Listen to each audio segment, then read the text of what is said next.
I'd like for us to understand that there are traditions that we need to create, we need to invent, because we've got circumstances that need them. The first thing that I'd like to do, or first thing I'd like to happen here, is for us to set the tone. I got my man Drummy here from Kolor Brown, an incredible musician, but more than anything else, he's a brother of spirit. And the drums, we know where the drums come from. We know what they're about. With that being said, I'm just going to let Drummy set the tone for us. And on.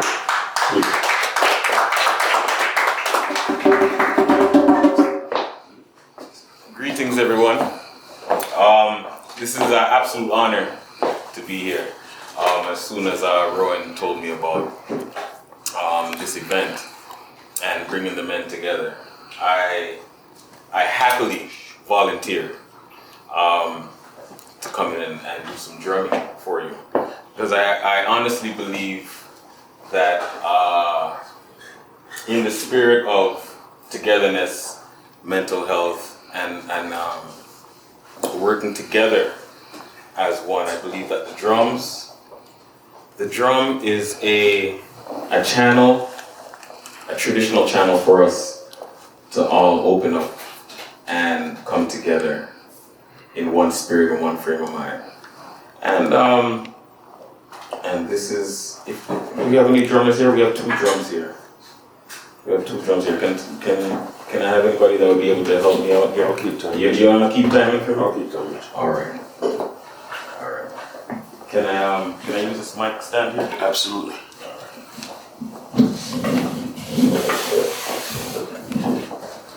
This mic is on, so I can use this one.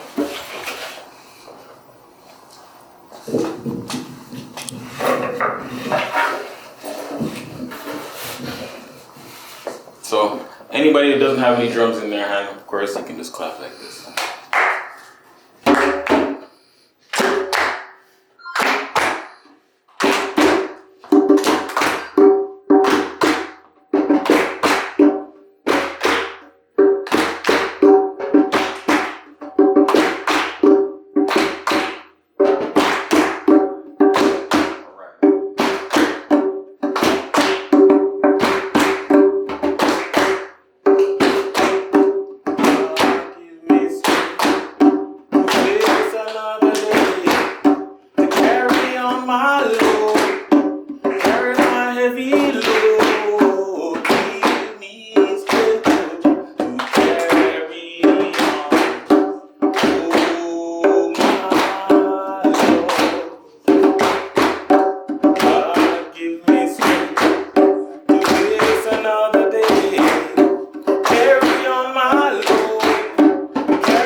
Thanks, Andre.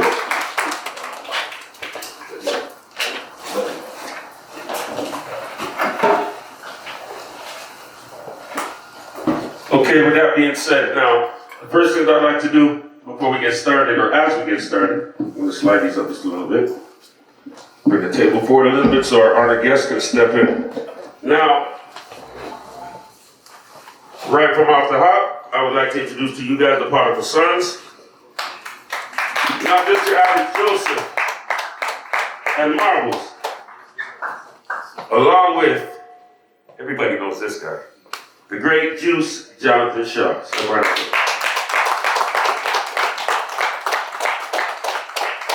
Now, right off the hop, let's get a few things clear. I don't think anybody on this panel or here with us is clinically a psychologist, psychiatrist, or anything of the nature. That's not what we're here to do. We're here to start a dialogue amongst men about the state of our mental health. Not yet. Not yet. We're not speaking about women or for women as of yet. We're dealing with ourselves today. I understand. Okay, so this is what today's about. Women are absolutely welcome and encouraged to be here and even to partake in the conversation. But today we're talking about us, with us, between us. Okay? That's the first thing. This is where we got to start first. Before we can start talking about anybody else, we got to get our own issues straight and so on and so forth. Now, just to set a few parameters, okay? Rules.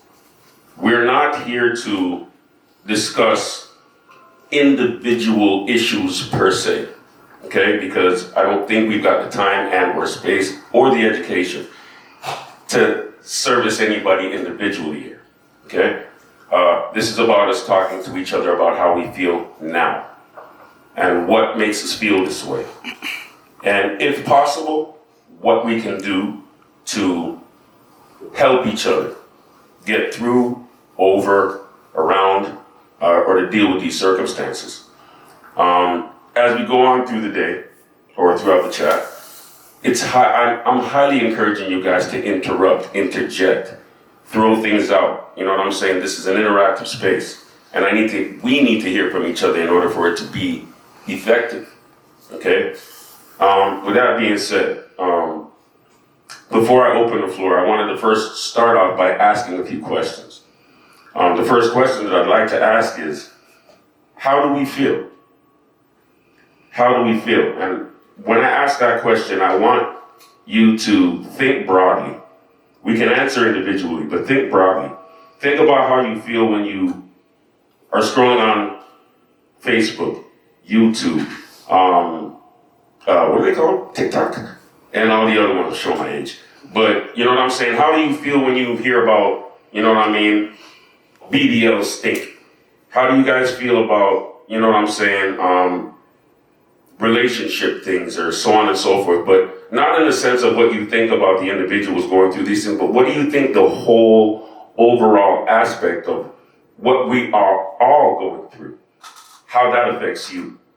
You know what I mean? What happens? Because I can give you an example. Personally, myself, I find myself now trying not to watch certain things on YouTube because my algorithms now is filled with a whole bunch of things that that really aren't particularly me. They're interesting sometimes, but they're not really me, and I don't want to be triggered before I get up and I come to work to deal with my clients. Yeah. I don't want to be placed in a space or a mind space where I end up having to, you know what I mean, see things that I don't really encounter, but I'm dealing with on a daily basis. It changes me. It makes me look at people and think about things, you know what I mean, in a different way.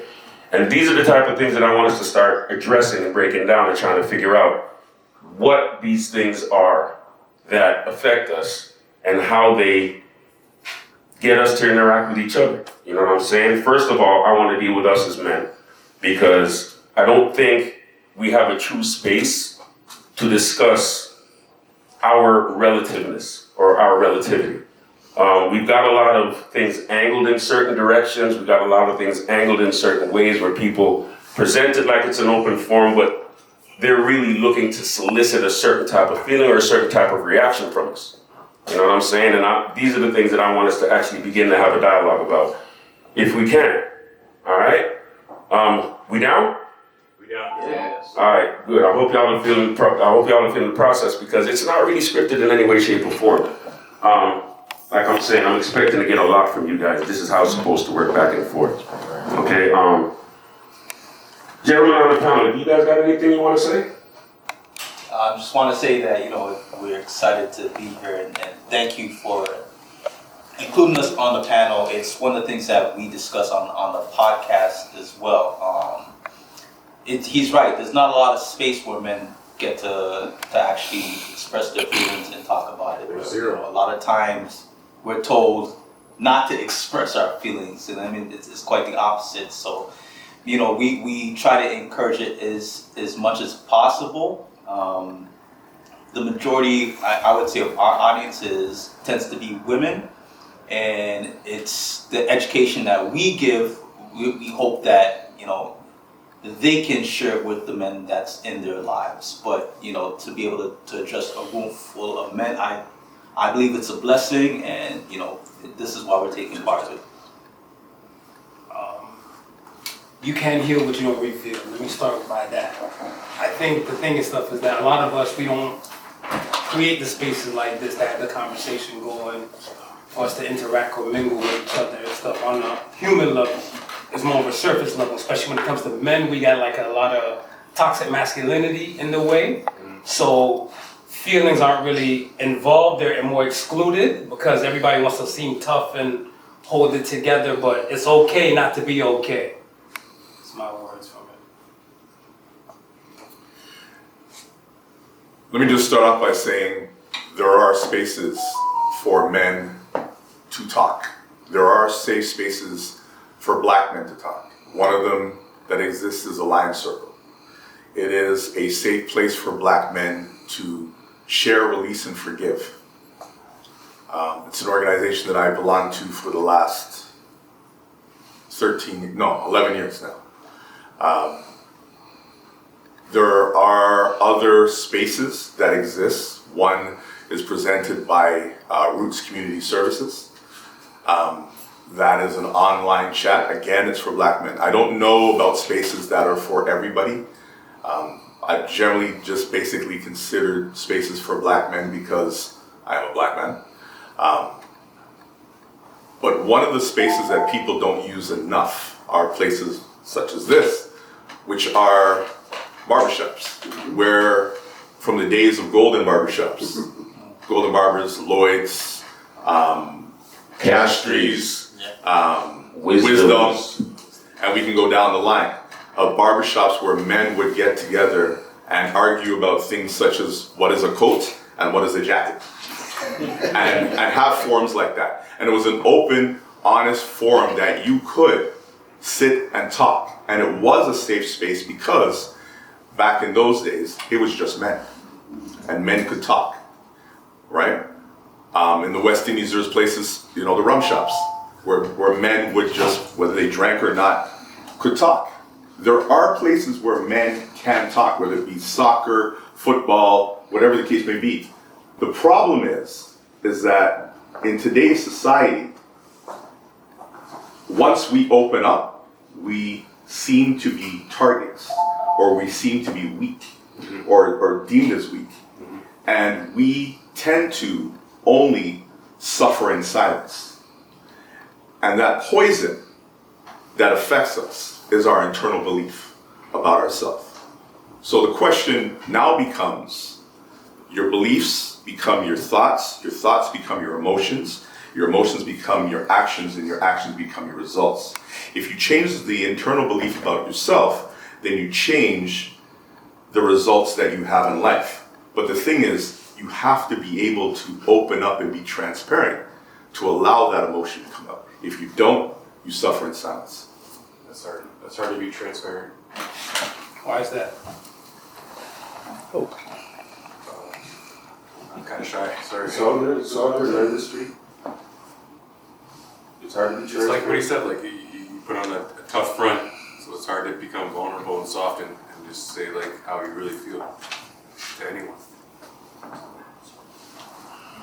It's hard. First thing I'm gonna say, I'm not trying to be. It's hard to talk about love. No doubt, no doubt. And I'm not trying to be a fatherly figure when I say this, but I don't think anything that has any real value is going to be easy. Right? There's nothing that you're going to do that means something to you that's going to be a cakewalk. You know what I'm saying? For it to have value, there's going to have to be some effort that you're going to have to drive towards Some kind of the suffering? outcome. Not necessarily suffering. Not necessarily suffering, because I think that's another thing that we inherit, that we think is a part of success. You have to suffer. I don't inherently believe that. I don't inherently believe that. Work can be joy. Okay? Putting effort into something can be joy. It can be a joyous, happy thing. You know what I mean? When I come home from this particular job that I do, where I service people and I get from people what I give to people, I go home tired but joyous. You know what I'm saying? And whatever pitfalls that I have with having this place, or with us having this place, I gladly take it on, because it's not a suffering. You could fall asleep with peace of mind. I do, even when the bills aren't paid, because I realize that it's the value in what I'm getting for what I do is 10 times what I'm putting into it. You know what I mean? So nothing is necessarily going to be easy, especially if it's going to mean something to you. You know, the hardest person to love are the people that you love. But once you do it, things become easier after. Not always. That's And that's a truth that we need to accept too, that everything doesn't always get solved. Truth doesn't always, like we think that when we watch, good always conquers evil. That's not true. It's not true, and we need to start facing things as they're presented to us in real life. You know what I'm saying? Like, there's a lot of people at the top of the food chain that all they're really there to do is eat and devour. They do not produce, they do not give, they consume. You know what I'm saying? But sometimes those people probably have like loving moments, right? it's possible. I don't know, because I'm not one of them. Because I'm down here, mid to bottom level of the rung. But it's quite possible, and I can't speak for them, but that is quite possible. They're human, yes. And I guess that's a part of being human. You know what I mean? What side of the line you want to step on? It's human. Either side of the line, it's still a human line. You know what I mean? So basically all I'm just trying to say is that it's going to take effort, and this is kind of why we're here now. This isn't easy. The ones you don't like the most in life, you should love the most. That's for an individual to deal with. Okay. But the reason why we're here right now is very much what you're talking about. This is not a simple and easy thing to do. That's why we need people to come together to reason this out. This is a part of the quote-unquote struggle, if you want to call it that. Doing the necessary things to make a change, right? Can I just add something? Please. Sorry, you just said quote unquote struggle. So I'm just like, I would like to also think of it as like, quote unquote like healing. Because it is a process. And for myself, like, yeah, the struggles, but it's also the experience. So it's also part of the process of getting over the obstacle, getting over whatever it is that you're dealing with. So it's also healing could be looked at as healing. So that's how I look at it. It's not just like a struggle, but also part of your process. So it's a part of the healing process. For myself, You ain't gonna get cake without the bacon. I guess that's basically the bottom line. You gotta have to do something to get some. Alright? Now, the next question that I want to ask, and this is open to the floor. Everybody can answer and nobody can answer, but I would prefer everybody to answer.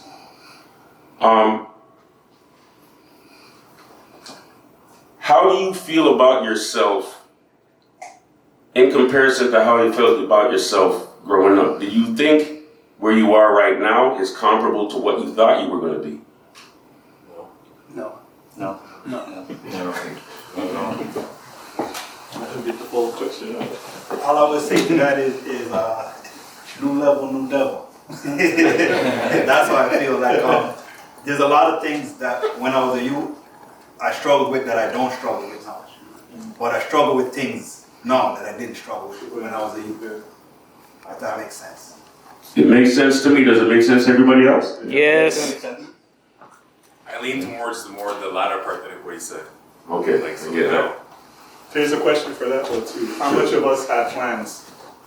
Because I didn't really have a plan really. No, I can't speak for me. The question that he asked was, how many of us actually had plans growing up? That's a great wives, kids.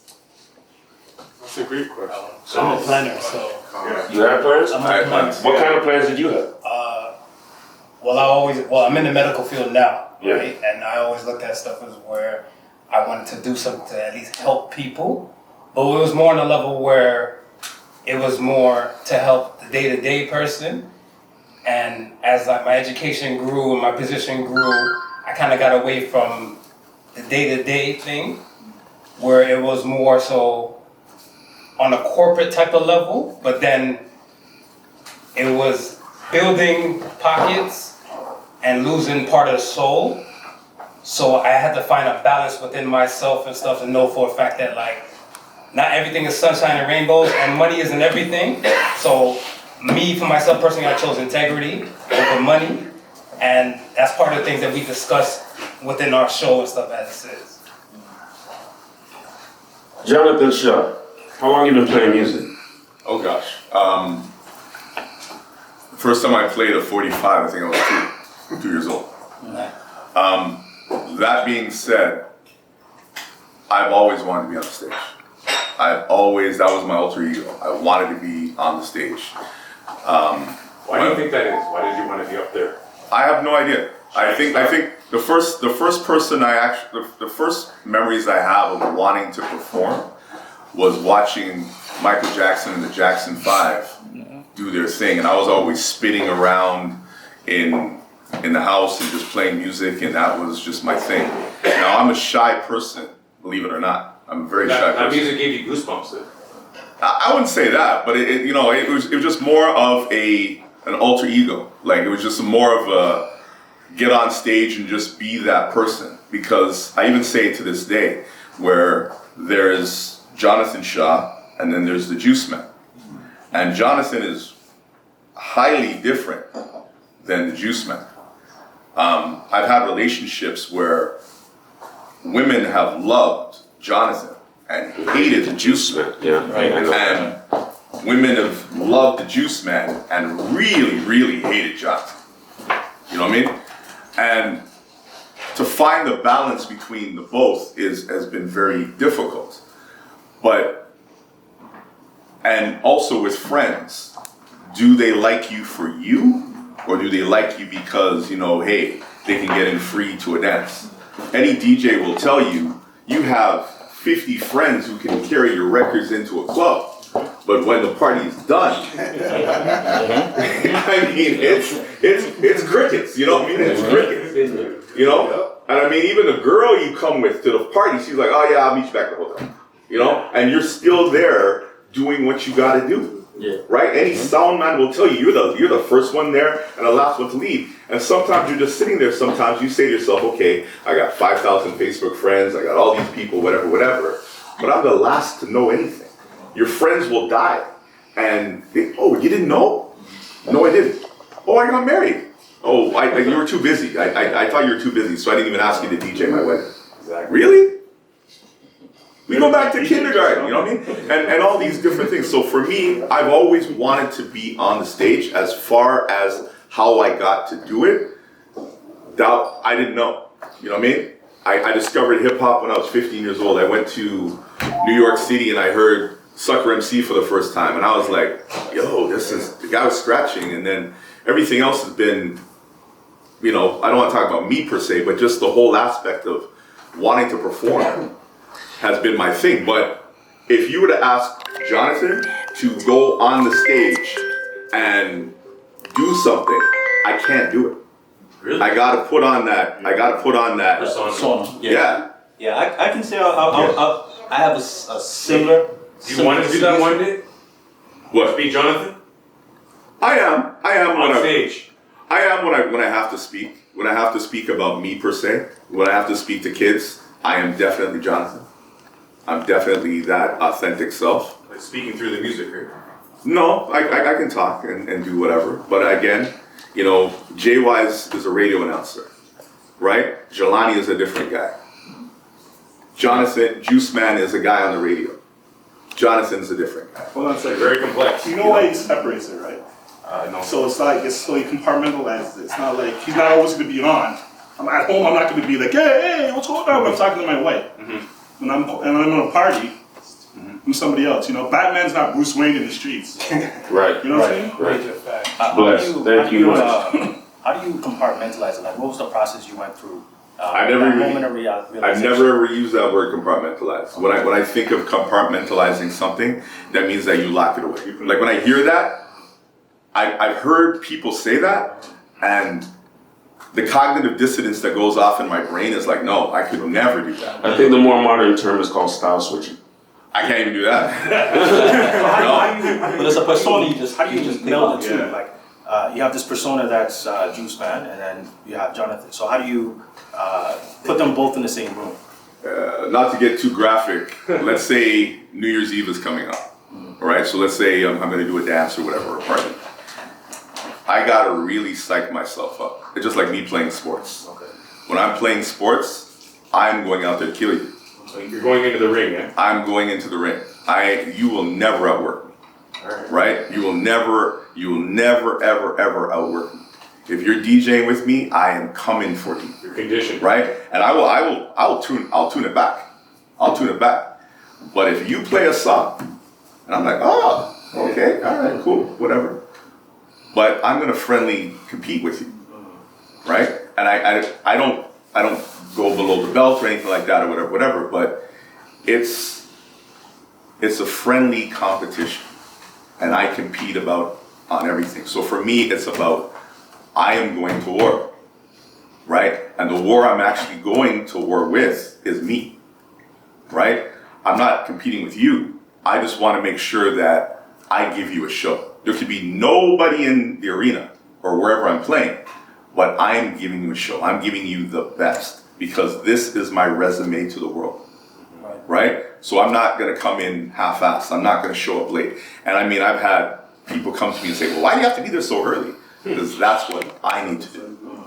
I need to prepare myself, whatever, right? I need to get there at a certain time. I need to see the lay of the land. I want to make sure that everything is working. I want to make sure that all this stuff, that's my preparation.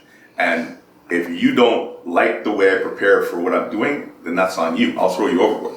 But I need to do what I do, right? And it doesn't even matter. Like it could be, no disrespect, but I'm coming to Colors, and I'm just gonna play some music in the background on a Friday night when nobody else is in here. I need to be here at a certain time. I need to download my music. Doesn't I need matter to make sure how that big the audience everything. is. Because the thing is, I believe in perfect practice makes perfect.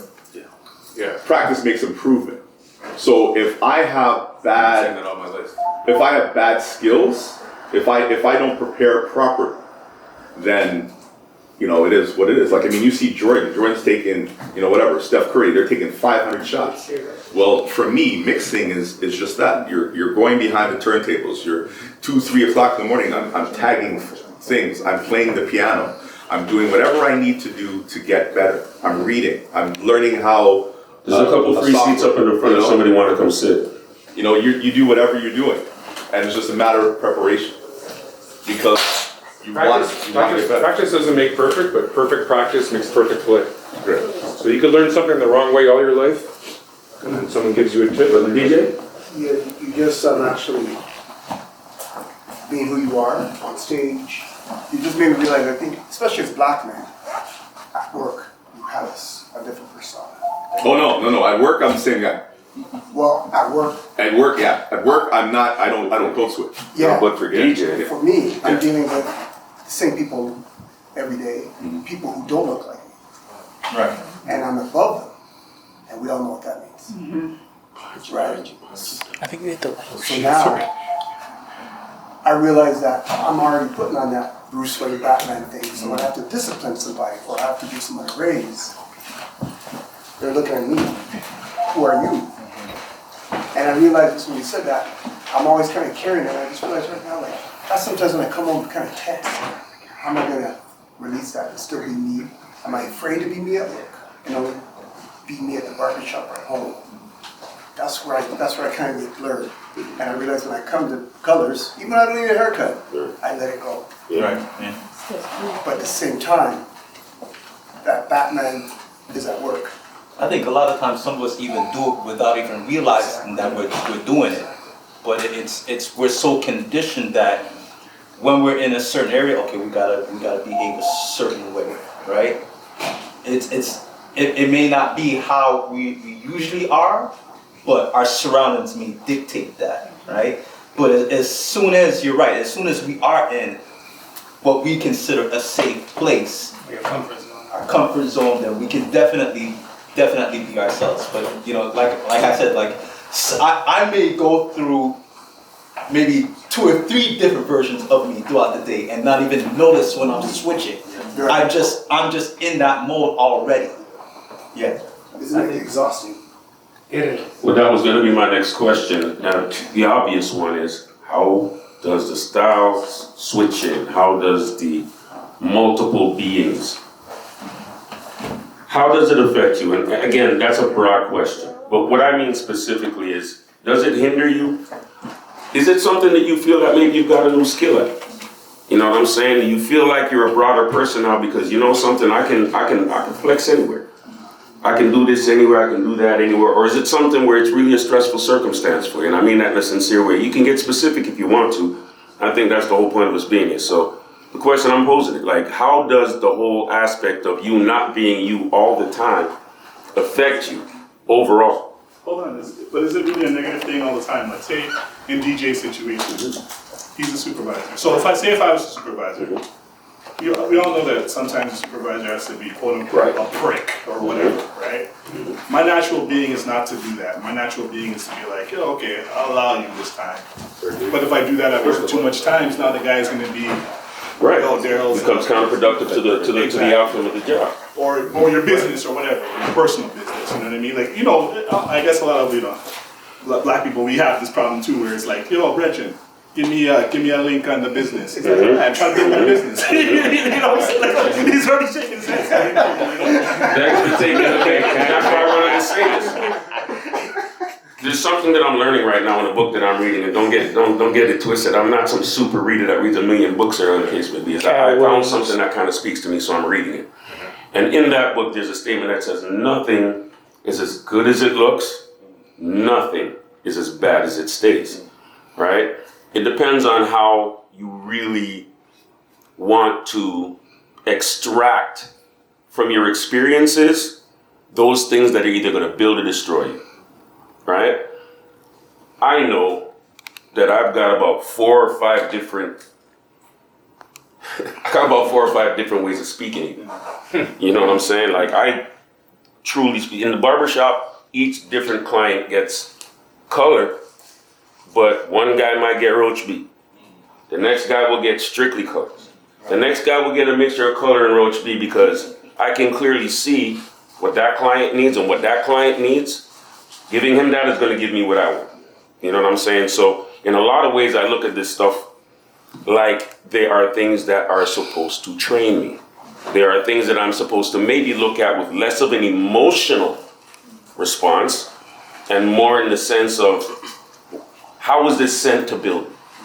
You know what I mean? Or how is this sent for me to develop a way to defend myself, or whatever the case may be. But I've kind of stopped taking things too personal, you know what I mean? And fully understanding that the world is the way that it is, and how I feel is only going to matter one person to the entire populace of the planet. And so that's a very small ratio. You know what I'm saying? However, if I look at it in a way where clearly each day I meant to learn something, clearly each day I meant to gain something, clearly each day something is meant to bestow upon me another sense of knowledge or understanding or information, that it's going to depend on how I take it. Like, I've got this saying that says, if I lived on the 180th floor of a condo, and one day this blue dragon flies up to my window and says, I have a message for you. I'm not going to ask, what am I smoking? I'm not going to ask, what the hell is the first thing I'm going to ask is, what's the message? Yeah. I'll deal with all the other mystical stuff after. I'll figure that stuff after I hear what the message is. Because without that, the whole experience is just a wasted experience, right? Sometimes I do believe that even though some things might seem like they're sent to create turmoil for us, we build ourselves going through these things. We build ourselves learning how to be assertive on the job. Like, I'm a pushover, bro. I want everybody to be happy. And I want everybody to like me. And it's the hardest thing for me to look at a man and say, big man, you hear me? Yeah. Step up, bro. Bro, step up. It's tough for me. I'll do it, but I don't like it. You know what I mean? But that's how you grow, though. So. But that's how I grow. That's how we grow. Yeah. I agree. One of the hardest things for me to do was to be that guy who was a bit assertive. I was always, growing up, I was always that nerdy kid. So, you always want to be liked. And it wasn't until I got to my 20s and I started reading more of Malcolm X stuff. And I remember one of his speeches talks about something that I used to do all the time. And I laughed at it, but I heard it. And it says, don't ever come to a warlike person peacefully. Because good night, they'll take you out. Really? And okay, fine, you hear that, whatever. Then again, I'm a nerd again, so I was watching Star Trek. And in one of the episodes, for those of you who watch Star Trek, a question was asked. And when I heard the question, I was like, I never knew that. And the question was this. So in the original Star Trek, the Klingons were always warring with the people of the Federation, all the time, right? Klingons were always, killing off the humans and whatever, da-da-da-da. But they never went after the Vulcans. Never once. And I was thinking, the Vulcans are always logical. They always think about stuff, whatever the case may be. And then one episode, they actually addressed the thing. So somebody asked him, so how come Klingons never bother you? He says, oh, they used to do that all the time. The first time we met with the Klingons, we came with them, we put up our hand and, with the Vulcan salute, and we did the, live long and prosper. And boom, they knocked us out of the sky. And they learned that from that moment on, anytime they see a Vulcan ship, every time they see a Klingon ship, they shoot first. And all of a sudden, once they shoot first, the dialogue starts. So I'm DJing, I'm at a party, and somebody comes with their spilly drink and wanna, spill it on my laptop. I'm like, hey, move. No conversation, no nothing. They know that I'm not playing. Well, you're supposed, what? Can you move for me, please? There's no conversation after that. They know that I'm not joking. They know that I'm not a pushover. Whether it be at work, same sort of scenario. We all have this fear of being fired. For us guys who've been on radio, you're not a real radio announcer until you get fired once. Really? That's the truth. If you've never been fired from radio, you're not a real radio announcer. Because once you get fired, you know that the next time you're on the radio, you're gonna wild out. You're gonna do the show the way you were meant to do the show, with no holding back. But we were, again, You're gonna say the same thing that you said the first time they got you fired? It has nothing to do with what I said. It's just a matter of radio. That's a whole other conversation. But it's on the radio. You just live. Sometimes you just have to be you. Yeah. And if you're not you, then who are you? If I may, you brought a word into the conversation, which I wanted to interject a little bit later on, and it kind of has a little bit to do with the question that I just asked too. How does this style stepping affect you, whatever the case may be? And use the word fear. And I don't think that as men we speak about that word a lot in the overall aspect of what it does and how we use it, if we use it or if it affects us or not. I'll be the first person to add. You're talking about getting fired. I don't think there's a person in this room who's more afraid of getting fired than me. The last job that I had was working at Pure Later Courier when I was 14 years old. I lied about my age so that I can get the job. And I was working in high school. You know what I'm saying? And the truth of the matter is I was doing that job because everybody else was doing the job. And I had not officially started barbering yet. I started barbering as a profession at 15 years old. When I was 14, I was working at Pure Later. And I worked there for 2 months, 3 weeks, because in the third month is when you get to join the union, you can't get fired, all that type of stuff. But I couldn't keep doing the job. I just thought within my mind that this is the wrong way for me to go, because if I continue having jobs, I'm gonna get myself in trouble because my attitude never good. My attitude wasn't good. And I knew that if I stayed in a servitude position, or position where I was serving people in a form like that, I was gonna be in trouble. And I was afraid to do things like follow the suggestions of Mr. Jackson, who said that I should have went to law school. There are a lot of other things that I could have been doing, but as much as people think this was a choice that I thought my future was going to be great being a barber, I did it because I was scared to do anything else. I did what I was capable of doing. I didn't do the hard You things. enjoyed it first, though? Whether I enjoyed it or not, it was the easy thing to do. Okay. You know what I mean? I could have read books. I have two brothers, both of them are doctors. You know what I'm saying? I cut hair. I don't think my profession is anything to laugh at. I love this, and I realized over time how important this is. But at the same time, if you got a doctor, right, and the barber shows up and the doctor shows up, like, who are you really trying to entertain as your son-in-law? Or you know what I'm saying? So these are the things, you know it different, but in general speaking of the way things look. After COVID, I would know. Thank you so much, man. Yeah. But you understand the general consensus of basically what I'm trying to say, sir. Queen in the front. Yes, sister. I just gonna, because you were saying something about making sure you live your truth and speaking your, as men, you guys, you had addressed earlier how you have to always change according to your environment. So maybe some of you have read a book called Uncomfortable Conversations with a Black Man by a young American football player. Yeah. So yesterday we were at, I understand I'm a lady, I can't talk about the black man's experience, but yesterday we were at the first only symposium for dementia in Canada at 2 Carleton, run by some doctors out of McMaster, black ladies, and they said that this is 2024, it's the first time Canada's had any data done on the effects of mental illness in the black community. So I invited about 3 young men today that I met in job fairs because they're all telling me, hey Nicole, we're new to the country, can you help me get a job, this and that.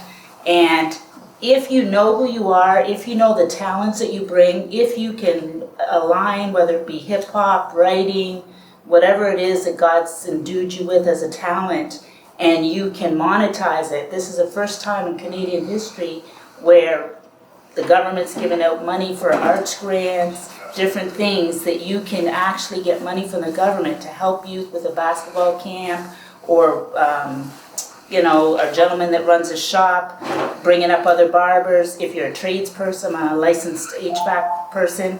If I was a little younger, I would, bring up young guys to do trades or HVAC. So whatever it is, maybe you haven't found it yet, but get around somebody who can be a mentor to you, because you can impact other people in your community, especially now with a lot of the way people are feeling after COVID. And an example, I can pass this book around as long as I get it back. This young lady runs a hip hop kind of dance class, and it's free. She brought it up during COVID, but because she writes poetry, and she has an awesome poem in the book called Message to My Anxiety, the government gave her a grant that allows her to do these things free. And I know the first 2 days of this week, I was in my house not wanting to get out. I don't know what hit me, the weather or whatever. And someone told me about her hip hop event, and I went on Wednesday, and it totally elevated my mind. I bought her book, told my friends about it. So we all don't know our superpower that we all possess that can save our brother. And it's even more, I would say, cognizant for you all, because you don't have the socialness that women have. So you're even more empowering to each other than you know, and especially to the younger ones, 20s, 30s, who don't have the stamina and ambition that people our age have, if you know what I mean. Okay, so I'll pass the book around, you can look at it, but I need that book back after. I just wanted to touch on something else. Can I stick a pin in one quick second, please? Yeah. What she's talking about is resources. Anybody has any resources that you want to share or have to share, talk to my wife. She will gather all this stuff so that we can have at least some sort of essential database within this confines that you guys can come back and reach this information, okay? Sorry, Jay, go ahead. Yeah, no, one thing I want to say is you, at some point, you're gonna have to really trust yourself, trust in your abilities, like she's saying, and be you. And the example that I have is, again, when I'm a certain weight in certain places, and one time I was working on the assembly line at Chrysler, and you know, the job I was doing kind of bled into other people's areas, but the workers who worked there did not mind, didn't have no problems. We all communicated very well. The team lead in the specific area, though, he didn't like the fact that one girl did it, and they just didn't like that one girl, right? So because now they didn't want her to come back, they said, okay, nobody can come back there. So one day, you know, I didn't know. So one day I was working and I was doing my job, and I ended up in that area. So now, me being the quiet, polite person that I am, get along with everybody, the team lead sees me now and figures, you know what?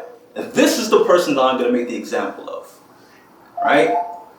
So he starts getting belligerent, loud, and yelling and so forth like that. And I was calm, I took it. Until one point he said how he's going to pick me up and throw me in the garbage. Now, at that point, I just had to let him know the Jamaican side of it. Because you cannot please everyone, and nor should you have to, right? At some point, you got to stand up for yourself. So I put down the paper that I was holding, and I made sure everybody in the area heard me loud and clear. I said, pick up what? I said, you don't know, I lick out all of your teeth what you have in your mouth. Everybody in the line stopped. Because they've never seen that side of me before, right? And to see somebody who you now deem being out of character, you obviously know something's wrong. So right away, they ran for the supervisor because they didn't want it to go any further than that, right? Scared now. So when the supervisor came over and asked me what's going on, I said, listen, I'm doing my job. This man is telling me he's going to throw me in the garbage can. She looks at me and goes, no, he had no right to say that. I go, of course he has no right to say that, and I have every right to defend myself. I took that as a threat, right? She said, don't worry, she's going to handle that. The next day, that man was my best friend. Anytime I had a situation, he made sure he ran and came come. Because he realized I'm not a person to play with. Just like Jonathan Shaw says, sometimes you have to put your foot down to make them know that you cannot be stepped across. And a lot of people allow that to happen. And this is part of the, this is the part of the struggles, what they let the stress get to them, and then they take that home. And then they take it out on somebody else who they feel now they can take it on. They couldn't stand up for themselves at work, but they feel like they can stand up for themselves at home. And what I'm saying is, no. You gotta stand up for yourself wherever you can, and not be able to hold it up and be able to take it out on somebody else. I think people don't think that's communication too. That's why they don't do it. But that's communication. Well, you're analyzing the situation and you're communicating, right? You have to teach people how to treat you. Yeah. My question to everybody in here and stuff is that, do you have somebody personally that you could, let's say, share the real you with? Because I feel like in today's world, you can't really give everybody the real you. Not everybody's worthy of the real you. So is there somebody here or home, family, friends that you can be the real you with? And if the answer is yes, it starts with there, where you can practice your communication, like what you're saying. If the answer is no, I implore you to try. I know as adults it's hard to make friends, but it's very important to go in this world with at least somebody. Yo, can I bully a thing real quick and speak to that? Do that. I don't think we really understand just how difficult it is to have somebody where you can sincerely be who you are. Because tell you what, man, I'm very abrasive, bro. Anybody around me can tell you something. Of course, man. You know what I'm saying? And collateral damage is something that I speak about quite often. Because it's the one thing that has tried to get me not to soften up, but to have a little bit more empathetic of an outlook on how I deal with things, because for somebody to really be able to, I'm going to use the term deal with me, because it won't always be the best thing. Like, to have somebody who can see you at your lowest, and I don't think when we talk about our lowest, we fully understand what our lowest is. You know what I mean? Example, high school, group of guys, die-hard friends. Everybody's drinking the peach schnapps before they go to the school dance. One guy obviously gets run over worse than everybody else. He's leaning up in the dance, and he's whispering something to somebody, and nobody can hear till somebody pushes his ears up onto his mouth and is like, yo, I gotta piss. This guy has no motor functions. How is he going to piss? Clearly, we're gonna have to get him to the washroom. Disrobe, pull down pants, loosen belt, fly, zip, pants, drawers. Okay? You know what I'm saying? No, we're not willing to feel. But we're gonna do our best. We're gonna do our best to make sure that he doesn't look like he's not gonna fall out in front of other people. Okay? Those guys were friends a decade before I knew them. Those guys are all my seniors by 20 years maybe. And that crew of guys are still the tightest set of man that I've ever seen. When one of those guys were dying, every last man was at that man's bedside to see him go and to wish him farewell on his journey. Okay? When we're talking about people that will be seeing you at your lowest, okay? Think of how low you've been so far and drop it by another 20 degrees, okay? Those are the people that I think Marvel's is talking about. And they're very far and few between, and they need to be cherished, number one. And that is not a relationship that just comes by you and a Bridget smoking a spliff. No. That's not a spliff situation. That's not you and a Bridget that sits down and drinks sometime. You might not even see this person for 2-3 months at a time, but that understanding of, yo, brother, I feel like I want to walk off a bridge right now. And if he's in Calgary, he's here within the next day and a half, 2 days, to make sure that you do not walk off that cliff. You know what I'm saying? And because I know that, because I have those people in my life, I've not walked off the cliff. You know what I mean? But I'm sure that's what you're talking about. And I just wanted to embellish upon it. 100%. Yes, John. I don't think people realize what COVID really did to them. In the sense that you spent 777 days in lockdown. Whether you went to work, stayed home, or whatever the case may be, whatever you did. It put friend against friend, basically, because of what you thought about the virus, or getting the needle, or not taking the needle, or doing this and doing that, and all this other sort of stuff, whatever. And that mental, whatever it did, really messed with a lot of people. I know it messed with me. I went and I saw help for it, for a lot of reasons. First one, within the first 10 days of COVID, I lost 10 friends in 8 days. And within the first year of COVID, 61 people I knew are gone. Yes, I know a lot of people. I say that to my son all the time and my other kids. You know, the good thing is I know a lot of people. The bad thing is I know a lot of people. And when you know a lot of people, your world is a lot bigger than everybody else's. I remember, in my dating years, people said, you live a fantasy life.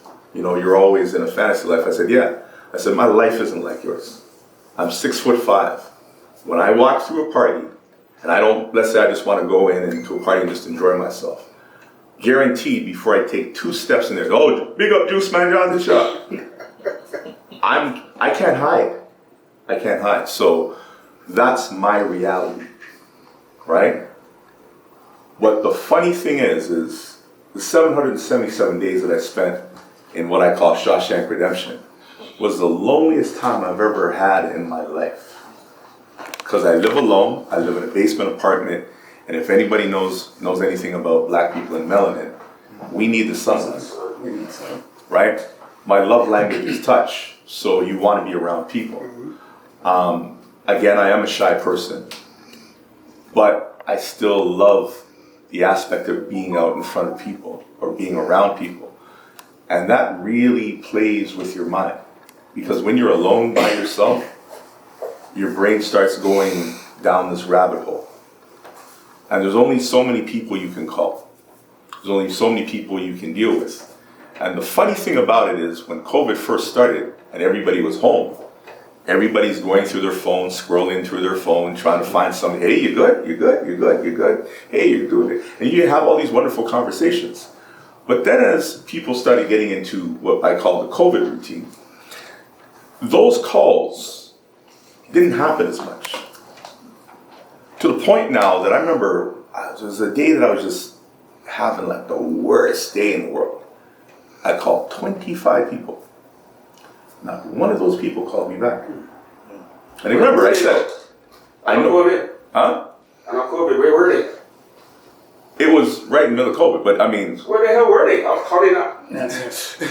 it's just they just did not call. Yeah, man, I'll call you back. Yeah, I'll call you back. Yeah, I'll call you back. And those are the same people who tell you, yo, man, if anything ever happens, man, yo, just give me a call. Right? So you're right about what you're saying about those people in your life that are there for you. But sometimes, again, one thing that I do is anytime I have to not take a call, I always say, I'm busy right now. How can I assist you?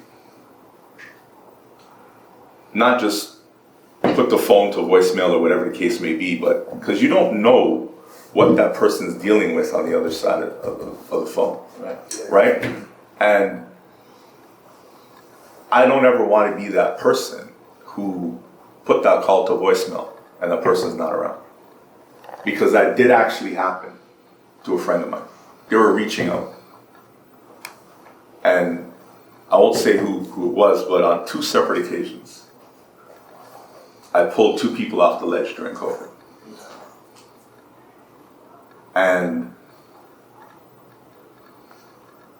there's a meme that was out there that says something of the effect that when we're going through things and we say that we're good, you want somebody in your life to say, no, you're not, and offer you a hug. And I literally went to their apartment and stopped them from doing something, or they would not be here right now. I've got something to add to what you were saying. Even though COVID happened, never wanted to live through that again. But in a weird way, and my son told me, it was like a big reset. Yeah. Got into a routine of not reaching out. Thank you. Got into a routine of day-to-day coming home, doing things. But when you said you reached out to people and you took the time to help those people, I think this is the first time that we had a chance to sit down and reflect on ourselves. We had this forced isolation. We were in, you say, shots isolation. But there's some, I don't want to say, do you think there's some good, some humankind that came out of us? There was, but I think we are victims of habit, right? So people come into your life for 3 reasons, right? Reason, season, lifetime. I'm sorry? People come into your life for a reason, a season, or a lifetime. And as I said, one of the things that we did very well was in the beginning, we reached out to people. We put care packages together. Some people would, turn their car this way, and then somebody would turn the other car that way, and just you'd have those conversations because people needed that interaction in the first couple of weeks, months of COVID. People didn't understand, being inside. The problem is we got into the routine where, okay, that person's good, I'm gonna go back to do what I'm doing. Oh, I can go back to work now? Okay, cool, right? So I'm gone back to being busy again, right? Because whatever addiction we have, we replace it with another addiction. And we just keep doing that over and over and over again. But there's some people who really needed that interaction because you're calling somebody, you're calling your, you made that connection and you're talking and whatever, and all of a sudden it stops. And platonic friendships, regardless of how minute they may be, when they end, it's like a death.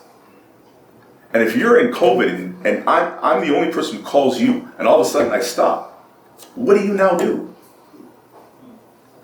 You know what I mean? What do you now do? What do you do with that space that you're trying to fill? Right?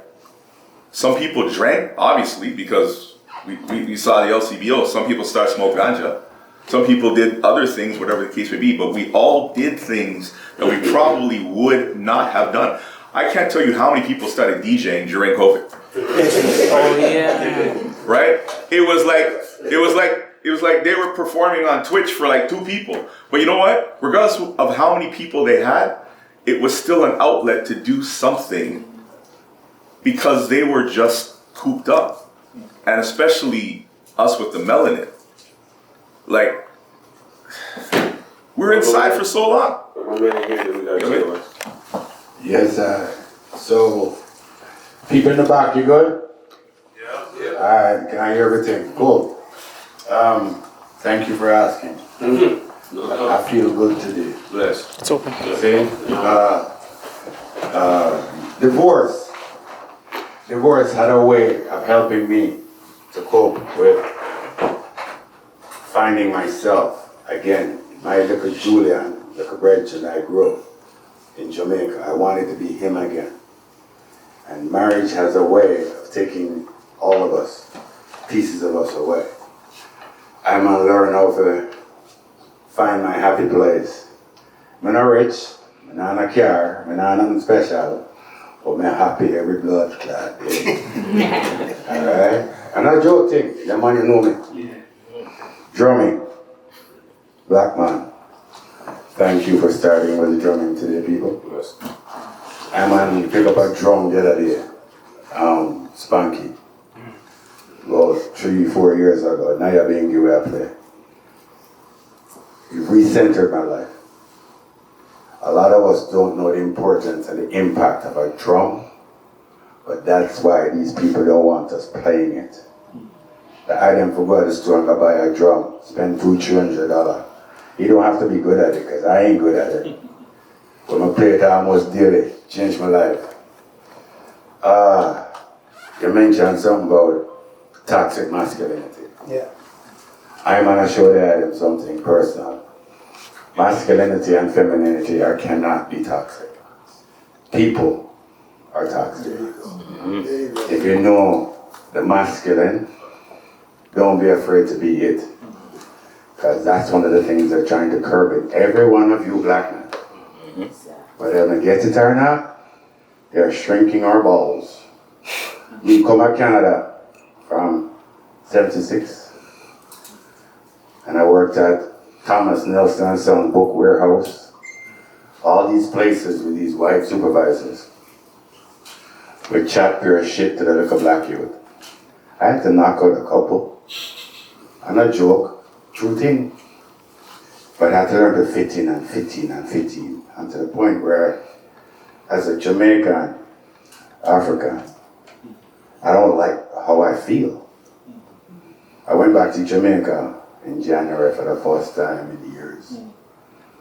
And the thing that hit me the most was the love that people shared in the communities. The love was tangible. You could taste it, you could feel it. But come back to Canada and realize what a blood clot I go on. Yeah. That love you talking about, brethrens calling brethrens. Yo man, pick up the phone and do it. Look at man yard and knock for them door and go and eat food in them house. Man never invite me now, just go in. See? But I'm also a hermit. I like being alone. Within that alone time for us who suffer with a brain that can't stop, creativity helps. Draw something, read something. Mind, body, and soul are my gifts to myself. See? No man else can do that for you. Mind, body, and soul. Sometimes your belly hurts, you know. And you swear there's something wrong with your belly now, but you check it out, your mind is making your belly hurt you. Sometimes your spirit not good. And you wonder why go on. Go lift some weights. It actually will help your spirit. Mind, body, and soul are important for us to really take out. And the happiness you seek, I hate to say it all the while because we're not no psychiatrist, but it is a choice. Whether you get it or not, it is your choice. So if you tell yourself, say you can't do something because you can't do it because you feel sad today, or you don't feel motivated today, or whatever you may be, you can still go do the thing. Why? I worked for the TTC, one time. It's one of the worst jobs I ever had in my life. You talk about can't take instruction. You know how many people I had to fucking jerk with. Anyway, I hated the job, but I went every day. I hated it, but I still did it. Because I'm paid some money. I hate working out, but I gotta do it because I'm old. You want the fountain of youth? Oh, the blood clot, right? You can't get out there. You know, so I'm not sit down. You're not sit down because you can't get up. No, we're good. We're glad for how. But I keep it in perspective, and I can run, I can still play football, I can do anything I want. The young boy, they might kill me now. So I recognize the age thing. And there's nothing wrong with being older or old. Trust me, people go with it. Mental energy, mental energy, there are choices we can all make. And one of the most important things I find that helps me a lot, I keep repeating, love. Everybody said I'm shy. What are we shy now? But you see that love thing? Love is real, real, real. And you go and you give it to who you want to give it to. And it reciprocates. It will elevate you. Don't be afraid to give love. Love is a gift you give to yourself by giving it to other people. I barely come here now. I'm going to come here up your house and get it. Saying, drumming on a long time. Can't stop following one another. Me and Juice Man get divorced at the same blood clot time. They're on the phone every night. So what she said to you? Yeah. We lost our mojo, remember that? Remember when we lost our mojo? Yo, guy did not work for like a year, bro. I ain't joking. I had to deal with this. Do I have erectile difficulty? No, I'm sad. Yeah. When you're sad, your penis don't work. Yo, can you say that one more time again, please? I want it to be. Go ahead, Gretchen. I want it to be heard first. Yeah. In jest. Yeah. Then I want it to be heard seriously. Real talk. I want you to understand sincerely just how much your mind, not your brain, not the flesh. No. How much your mind really has to do with you, your performance, not just penile performance, but performance across the board. Your attitude, your absorption, what you can actually take in and digest, your mind and how your mind is conditioned, even before you're even aware of what conditioning is. How much that really affects you as a person. And I think as men, when you hear about when this gets messed up, that gets messed up, then maybe it'll be just that much more potent an understanding of what the psychology of yourself really controls within your entire life. J-Wax, please. Two things real quick. First, I think one of the things that, when I was a youth, I spent a lot of time by myself. And one of the powers that it gave me was learning how to be by myself. And I think, I read something the other day that was talking about how we've taken boredom away from children. Yeah. Thanks, bro. Because they have their phones, they have their iPad, they have their whatever. So there's never a moment where they have to be bored. And the thing about boredom And it's something that I've read in mind because, you know, we all go through periods where we feel isolated from the people around us. You know what I mean? It's going to happen in your life. And the other thing is, not everybody have somebody. There are people who don't have anybody but themselves. So, I mean, that's not ideal because we're social animals, but we do have to learn how to be with ourselves and how to deal with ourselves. And one of the things a brethren told me was really good advice when I was feeling very isolated from my brethren then. And he said to me, if that's the case, take the time and deal with yourself. Yeah. And I took his advice, and it was such a win for me because I got better at everything. Like really, I got better at everything that I do. I got better at during that period, and I don't even know how much of it overlapped with COVID. There was some overlap, but it wasn't totally a COVID thing. It was just being a man getting older thing. Because you know, when we're young, you're with your brethren every day, all day. And as you get older, that changes. And after a while, you might only see your brethren here and there. That being with the man them every day just goes away. And it could be a very lonely place to be. And so I said the number one thing I think that we, from our generation, we're supposed to know this, but I think, you know, we kind of forgot because we too have iPads and TikTok and Instagram and Twitter and all those things. So whenever you're bored, you can just jump on that and kind of alleviate that and get rid of it. Whenever you feel lonely, you could have to turn on the TV and have somebody talking to you. But there's such a power that comes with just being by yourself and dealing with yourself. You know what I mean? And we talk about how many of us have somebody we can be ourselves around. But my question is, how many of us be ourselves when we're by ourselves? Because that is a different powers that you unlock when you start doing that and when you start dealing with yourself. Okay, so I had to admit to myself, yo, I feel lonely. And I'm sad because I feel lonely. Okay, so what am I gonna do now? What you do is up to you.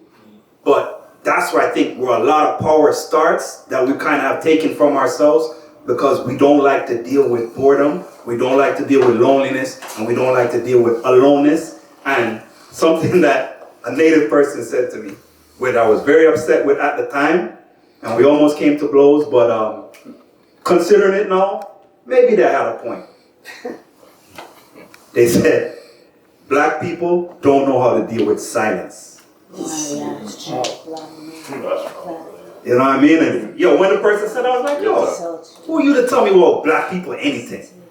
But over the years, it's never left me. And I think about it sometimes, and I think there might be something to it, at least maybe in our Western culture. You know what I mean? Caribbean, American, Canadian, whatever, South American. I think that is something that we might have a hard time with. And the last thing I'll say is that when we're talking about loneliness, they did a study in the States, and this is just a fact, I'm not, y'all do with it what you want. They did a study in the States and said, what is the number one issue for black men as they age? And that number one issue is loneliness. It's the number one issue for black men in the US as they age, and I wouldn't doubt that that transcends borders. Because, you know, we go from having a pack to being by ourselves. You know what I mean? Or it's just us and wifey and the kids, or just us and the kids. And those relationships are transient too, because they change. You know what I mean? So I think one thing is dealing with yourself, and then the next thing is how do we create that sense of community that we do have each other? Because sometimes when somebody called, like maybe Juice Man called me, I mean, I don't think he did, but maybe he called me during that period and I didn't call back. But it's not always that I can call back. You know what I mean? Sometimes I'm so wrapped up in what I'm dealing with that I can't take even a stick more pressure. Yes. Because they talk about the straw that broke the camel's back, you know what I mean? And so I think we have to have a balance, because it can't be Kolor's job to make sure that I'm okay, because that's too much of a job for one man. But if everybody in the room is making sure I'm okay. Well, if Kolor can't do it today, maybe Julian could do it today. You know what I mean? So I think those are the two things that, I got you. to me, that we got to deal with, you know, is first learning how to be with ourselves and how to be alone. And then second, how do we create a broader community for each other that we don't have to rely on one person or two people calling back. Yeah. You know what I mean? Because what Juice Man said is super real. You know what I mean? But it's also a job that no individual could take on. Right. Our brother Kinetic. Peace, yo. So there's a couple of things I want to touch on. Some things that resonated and some things that I might not necessarily agree on, but in a respectful manner. See, let's give you a little background history so you understand my perspective. I had two physicals, or my two brothers. One was misdiagnosed with being manic depressive and schizophrenic. He had weak psychosis, but back then they misdiagnosed him and they put him on, his medication. And my other brother had a crack addiction. So I had both sides. And that what brought me, like, some of y'all know me here, some of y'all, most of you don't. I was a nightclub promoter, a weekly nightclub promoter. And as it's been said, that, you know what, I want to make sure that people realize that being by yourself and isolation is two totally different things. Because what I'm hearing, and maybe I'm misinterpreting, but I'm hearing isolation, being by yourself. Like, you can't be by yourself. Isolation is the most dangerous thing, right? And I work in. There was a caveat to that. So I work in mental and social services. I work in the shelters. I work in safe beds. I work with mental addiction every day. People don't know that about me, but I've been doing it for over 19 years. And you know what? In the system, and I started volunteering because of my brothers. That's how I segued. I went to school for economics and business management, right, and music business administration. But because of my brothers, I ended up in the social services as a volunteer, and then as a supervisor for career, worked my way up. So I deal with this every day: mental addiction and mental health, and and drug addiction. And the number one thing that happens is isolation for both mental health issues and addiction issues. Can I ask you a question real quick as you're going on? When you say isolation, now isolation for me, and correct me if I'm wrong with this, to me isolation is the type of thing that one can't necessarily do to themselves.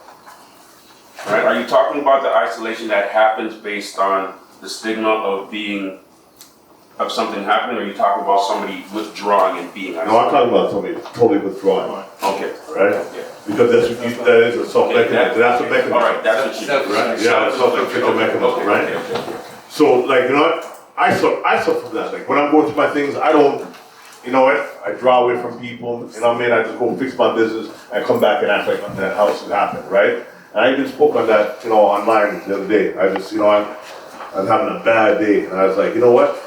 It was a bad hour, not a bad day. Yeah, moment in the day. Right? It was a moment out of it, right? And you know what? It was just one of these things that kept on having. I locked my key on my car. I mean, I was rushing in. I got a call, and I had to rush into work. And I went to get for some reason my car stopped, and I was just like, you know what I mean? Right. Like what? Like, you know what I mean? I was frustrated, and I had to sit back and say, okay, the universe is trying to protect me. You know what I mean? I put a positive spin on it, whether you believe it or not.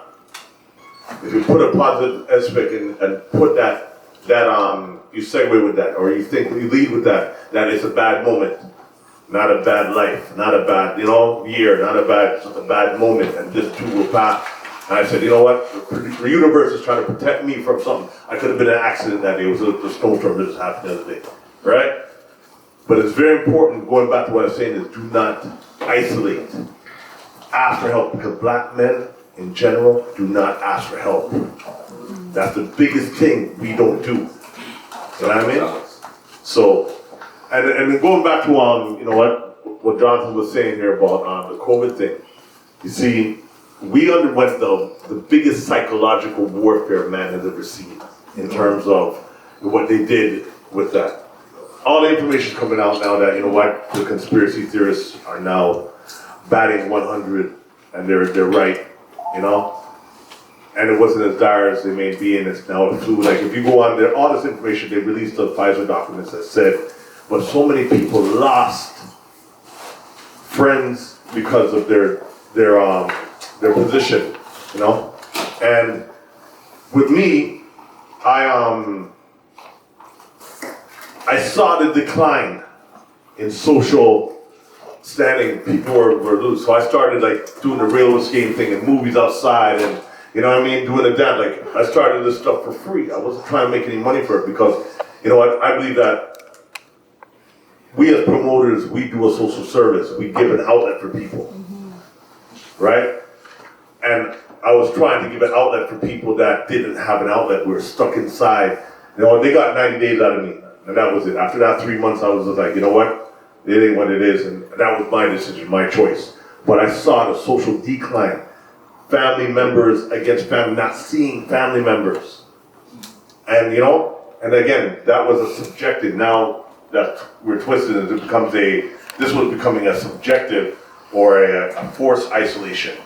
And the mental decline, especially on the black population, because a lot of people, like, what do people don't realize, and no disrespect to anybody if you do, but a lot of us are smoking weed, or turned to weed. And what they're smoking right now isn't ganja, right? It's weed, and it's a direct link to, sorry, excuse me, to what's it called again, schizophrenia and depression.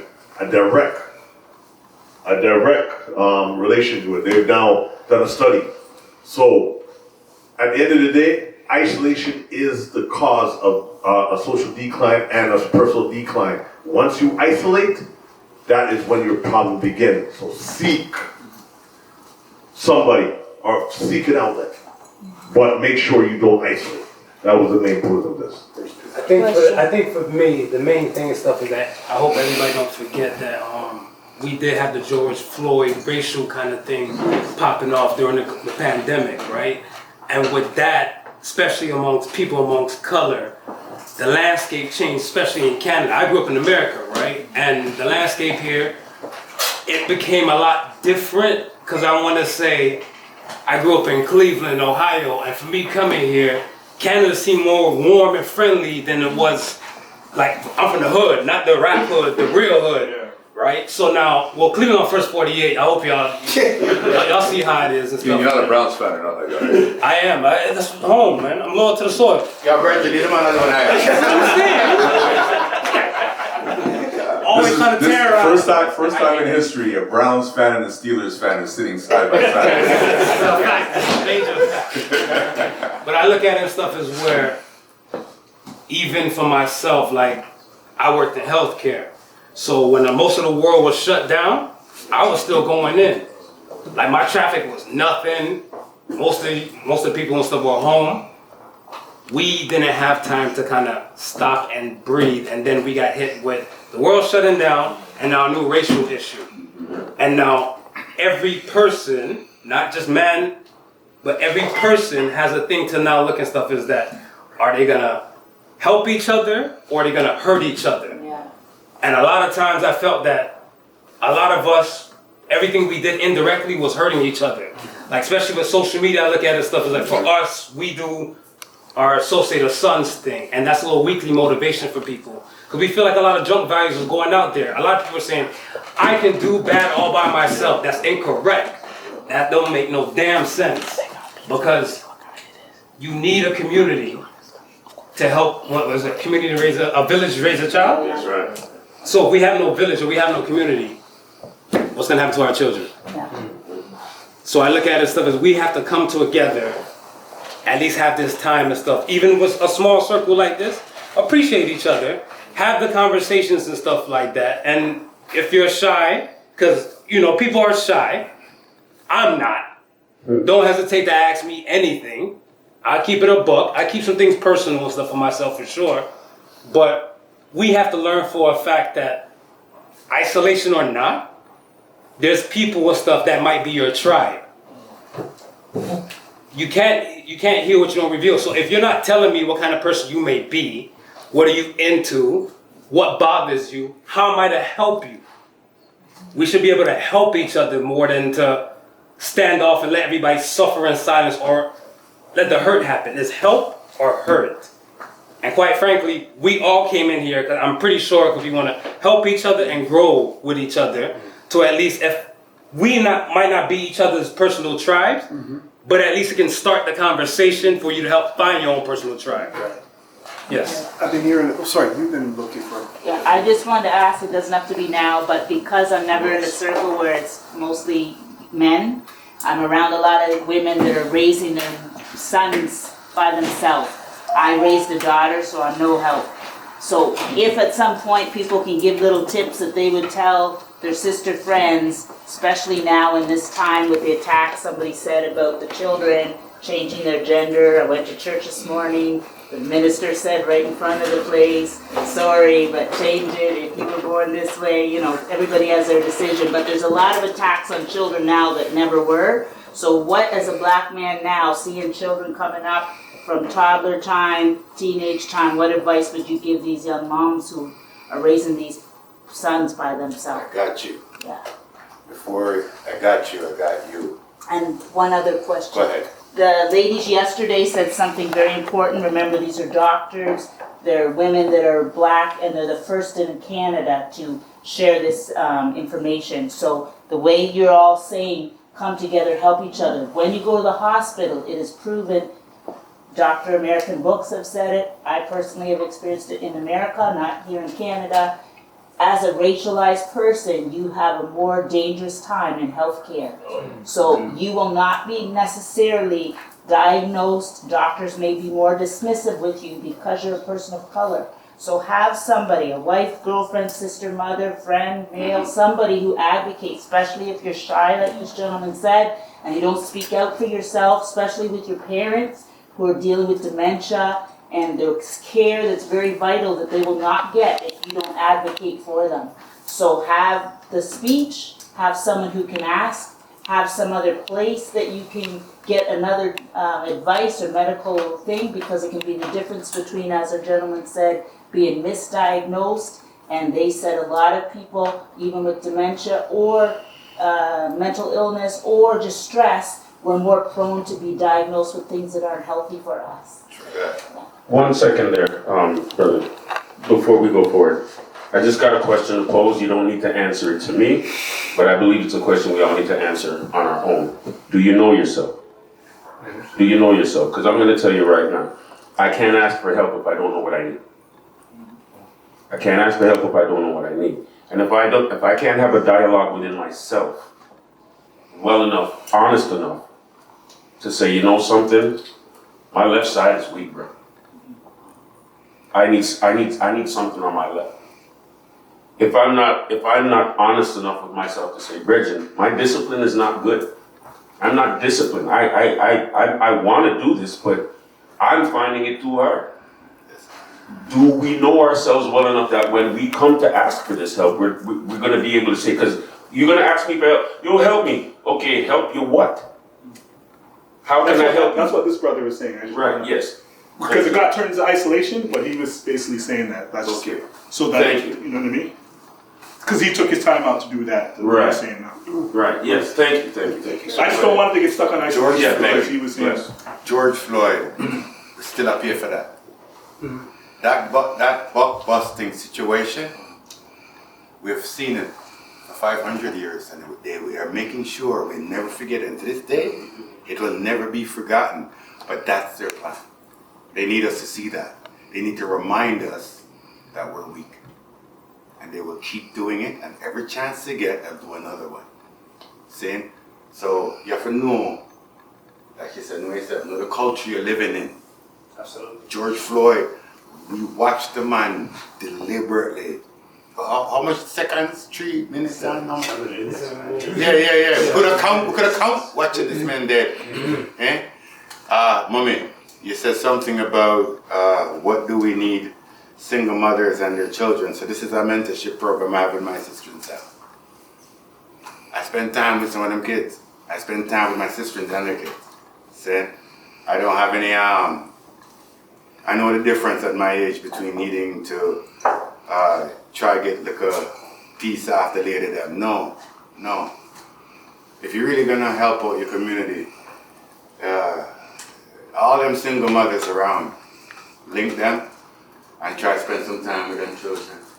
And we have to get past that whole thing that keeps throwing at us about pedophilia and this bullshit. And we also got to toss this simp nonsense out the window. Okay, look, you might disagree with me with this, but I'm more than willing to help mentor. If a woman has a child and I like the woman, I'm going to be with the woman and the child is going to be mine. Yes. Simple and plain.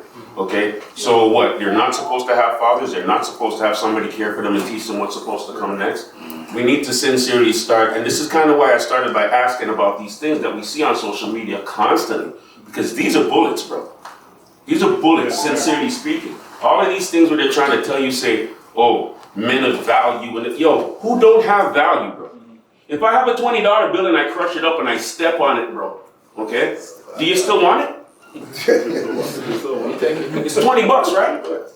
But I'm not telling you guys not to be discerning. I'm not telling you to go out there and make fools of yourself. That's not what I'm saying. I'm saying to be serious about life and your impact. You know what I mean? Yes, DJ. Do you think going back in the 90s where there was no social media, there was only a beeper, okay, where you would see someone you want to talk to and you would take the chance to go into those 4 women to talk to that one woman you want. She rejected. There was no such thing as cancellation back then. Try again next week. Get to know yourself. Maybe it's you. Maybe you approach them wrong. But I think now with this instant, as black men, they're dictating what we should be with the car. I'm seeing women expecting to be taken out to Red Lobster instead of splitting the CN Tower. Yeah, right. But right now, I don't know. I'm not single. That's affecting the psyche of a lot of black men. Confidence going out there and being rejected and being put down by your peers. How do we get by that? Especially like for the generation after. I think it's this, like what he did. Like that's why I gotta thank this brother for having this.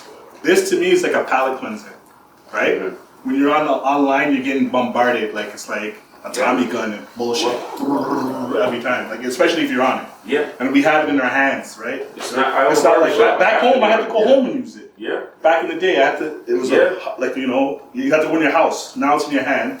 So it's just influencing you outside. Yeah. And I haven't seen people. This is the first time, and that's why I just thank you. This is the first time I've been like amongst people, because you just get into the work habit, just like you go to work, come home, and you deal with your immediate family.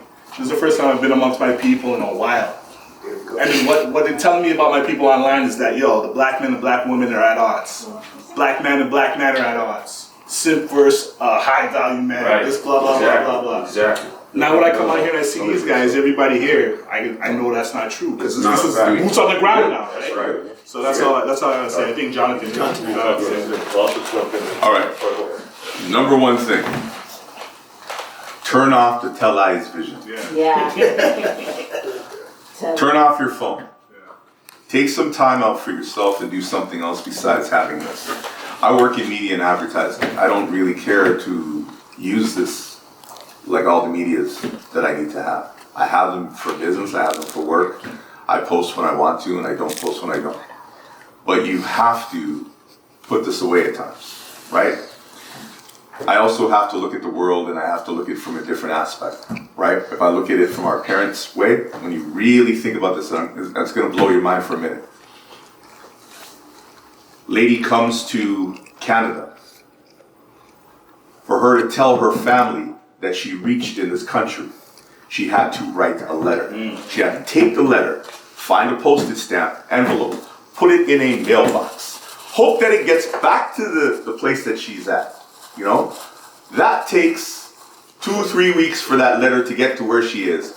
And that person finally gets the letter and responds and whatever. Same thing, if somebody wants to come up to Canada, that's a 3-month back and forth. I remember cutting commercials at Ron Nelson's studio. You go over to 65 Apache Trail. After you finish the commercial, he would take the reel, go over to the airport, spend $14 to $15 to FedEx or to Purelator it to Main Street to WBLK for that commercial to play on the radio. If you missed that cutoff, you had to go to DHL. DHL charged you $30 to send that commercial overnight. If you missed that one, we got in our car and we drove to Buffalo, right? Back then, you didn't have to have a passport, you had your birth certificate, and you went across the border, you stopped at Birchfields, you got yourself your 10-cent wings, and you came back. 2024. I wake up out of my bed, my agent sends me a text message, says you got a commercial invoice. I can either use a thing called Source Connect, or I can do the commercial with a mic that I have in the other room. I send an email, boom, it's done. They send me back a confirmation. I wait anywhere between 1 month and 3 months, I get my paycheck. That is today. That is the way the world works. If we look back at our high school days or college days, you will remember every single knucklehead gone to bed. You remember their first name, their last name, whatever. All the people who were scholastically inclined, you may remember their first name, but you don't know what they're doing today, you don't have any contacts. But all the knuckleheads, you know who they are. So we have spent the majority of our life, the majority of our time around knuckleheads. That's what we know. That is our normal. One of the things that Jew Lion always used to say to me is, he said, I'm a dinosaur. Right? Because I do this way. Right? Even though I'm a relic from another time, guess what? If you saw a dinosaur today, you'd look, right? If it was going down Yonge Street. And one of the things we need to do as a community, as a people, is to gravitate to goodness, to accept only goodness, and leave some of the BS and the foolishness behind, right? And not always look for that. But let me address two things that were said before.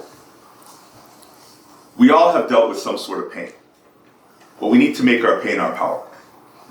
Every minute, every hour, make your pain your power, number one. Number two, we should not have a fear of the doctor.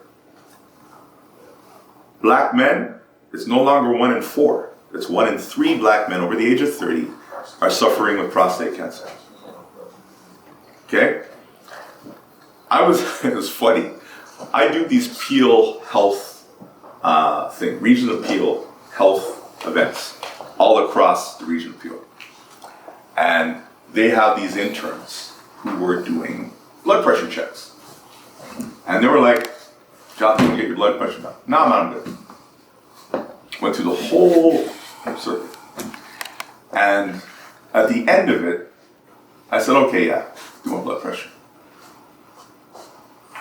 Some ridiculous number like 210 over like 160, like some crazy number. And the lady pumped me up and she's like, thank you. I don't think you want to do that. Let's do it again. She did it again and it went down a little bit. It was some crazy number, like 186 over 1, like stroke level. And I went to the doctor that Monday, put me on some blood pressure pills and whatever. I asked him, what's up? He said, stress is killing me. Period.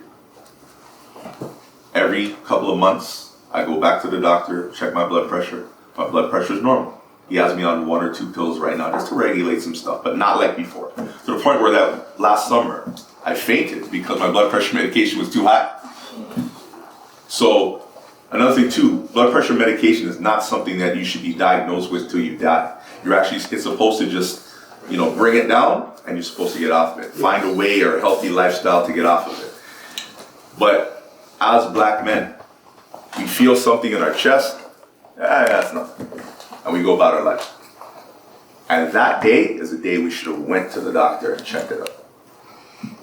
Can I ask somebody something? Gene, my Italian virgin. When was the last time you went to the doctor? It was before COVID. Before COVID? Yeah. Yancy, when was the last time you went to the doctor? Not that long ago, but maybe like 6 months to a year. Without revealing too much, was it for a checkup? Were you sick? Did you have to go? I go because I don't have any like medical coverage, so my doctor, honestly, I bug him about mental health stuff. Okay. I go and talk to him about that. Okay. My doctor's pretty chill. I'm Chilean, my doctor's Chilean. He, this is my dad, so it's a family history. Right. But honestly, I go there, I do blood work, you know, he checks the levels, and I talk about my problems a bit, and that's about it. You have a good relationship with your doctor? Better than most. Okay. Okay. How about you, brother? 2 weeks ago, was it something that you had to go for?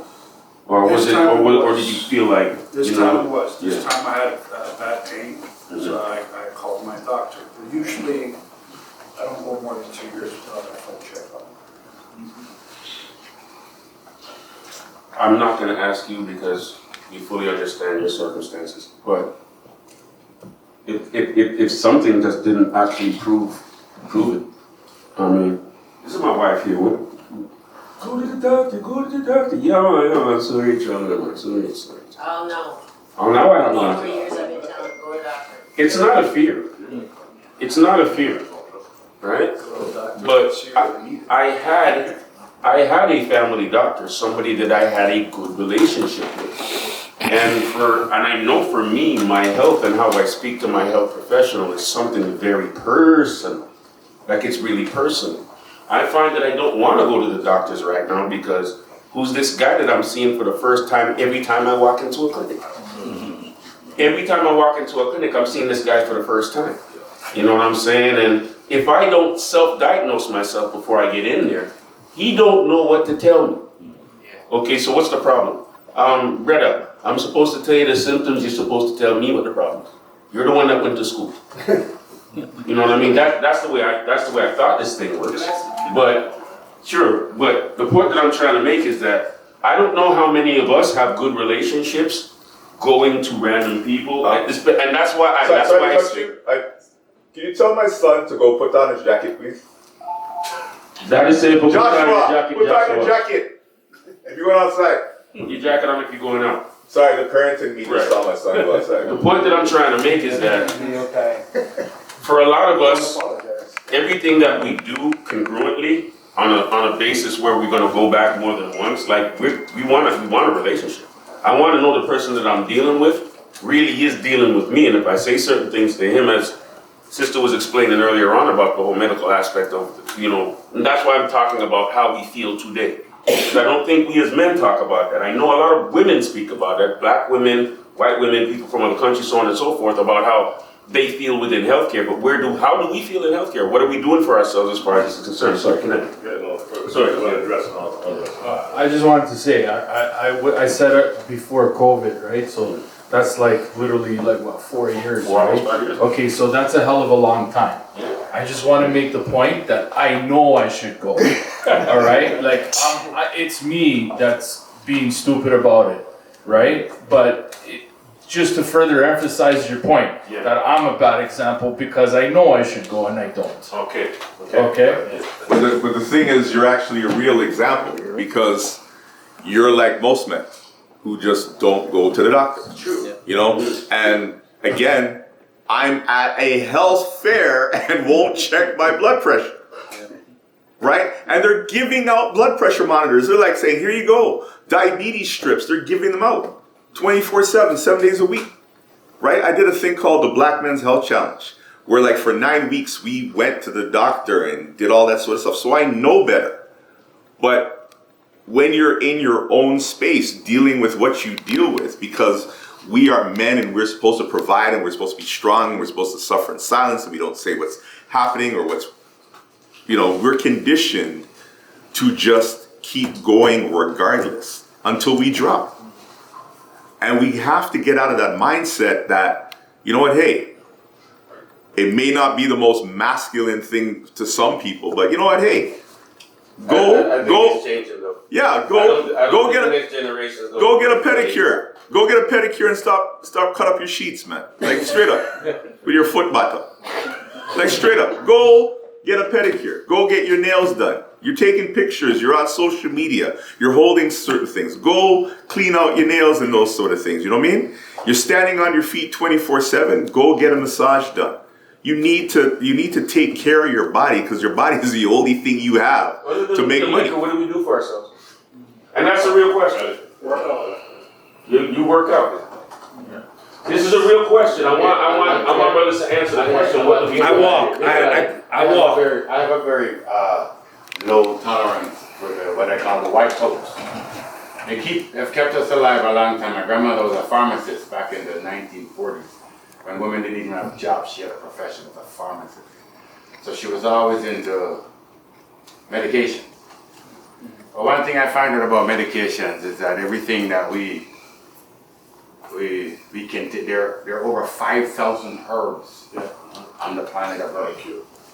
So when I'm saying herb on a ganja, when I'm talking about, there's burdock root. You have your liver is an amazing organ. If you keep it clean, it will stop any cancer that might want to come to you.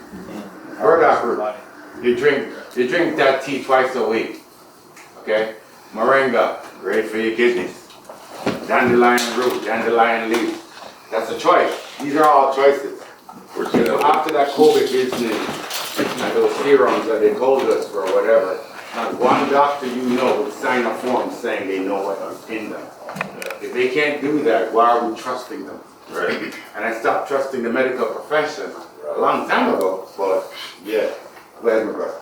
Yeah, so I didn't want to leave the sister hanging here. She asked for some suggestions. First thing is what I always tell my single lady friends is make sure you bring your children around positive male influences a lot. How to counter all this, alphabet mafia movement, as I call it, the alphabet, right? Is that you bring them around the people that you want them to be like, you bring them into proximity a lot, whether it's to a park, whether it's something like, whether it's one of these, like anybody that you look up to, you talk to them and you bring them around. Just being in proximity and seeing how a male is supposed to be, a man is supposed to be, or a lady's supposed to be. They're gonna pick up, they're gonna sponge off of that, right? So that's the most important thing, is just bring them around the male influences that a lot. As a single woman. Let me stop you on that one. Because here's one thing that happens, right, from a male perspective, right? You know that old expression, wanty can't get you, and get you no wanty? Yeah. There's a lot of black men who are fighting the fight, trying to have their children in their life. And for that reason and that reason only, right, there are a lot of children who are going that way for whatever reason. Now, my eldest is in that transition, right? But I've also seen my child stronger as somebody who is in transition than when they were the gender that they were assigned at birth, as they want us to use that type of lingo. Now, whatever people want to say, hey or nay, the one thing that I will say to anybody is this. As long as my children do not harm themselves, they can be a butterfly as far as I'm concerned. Until you yourself deal with a child who wants to harm themselves, you have no judgment to say what you want to say. Because I've been that parent who's had to run to a hospital. And it's not a great thing where you have a hoodie. You have a hoodie on right now.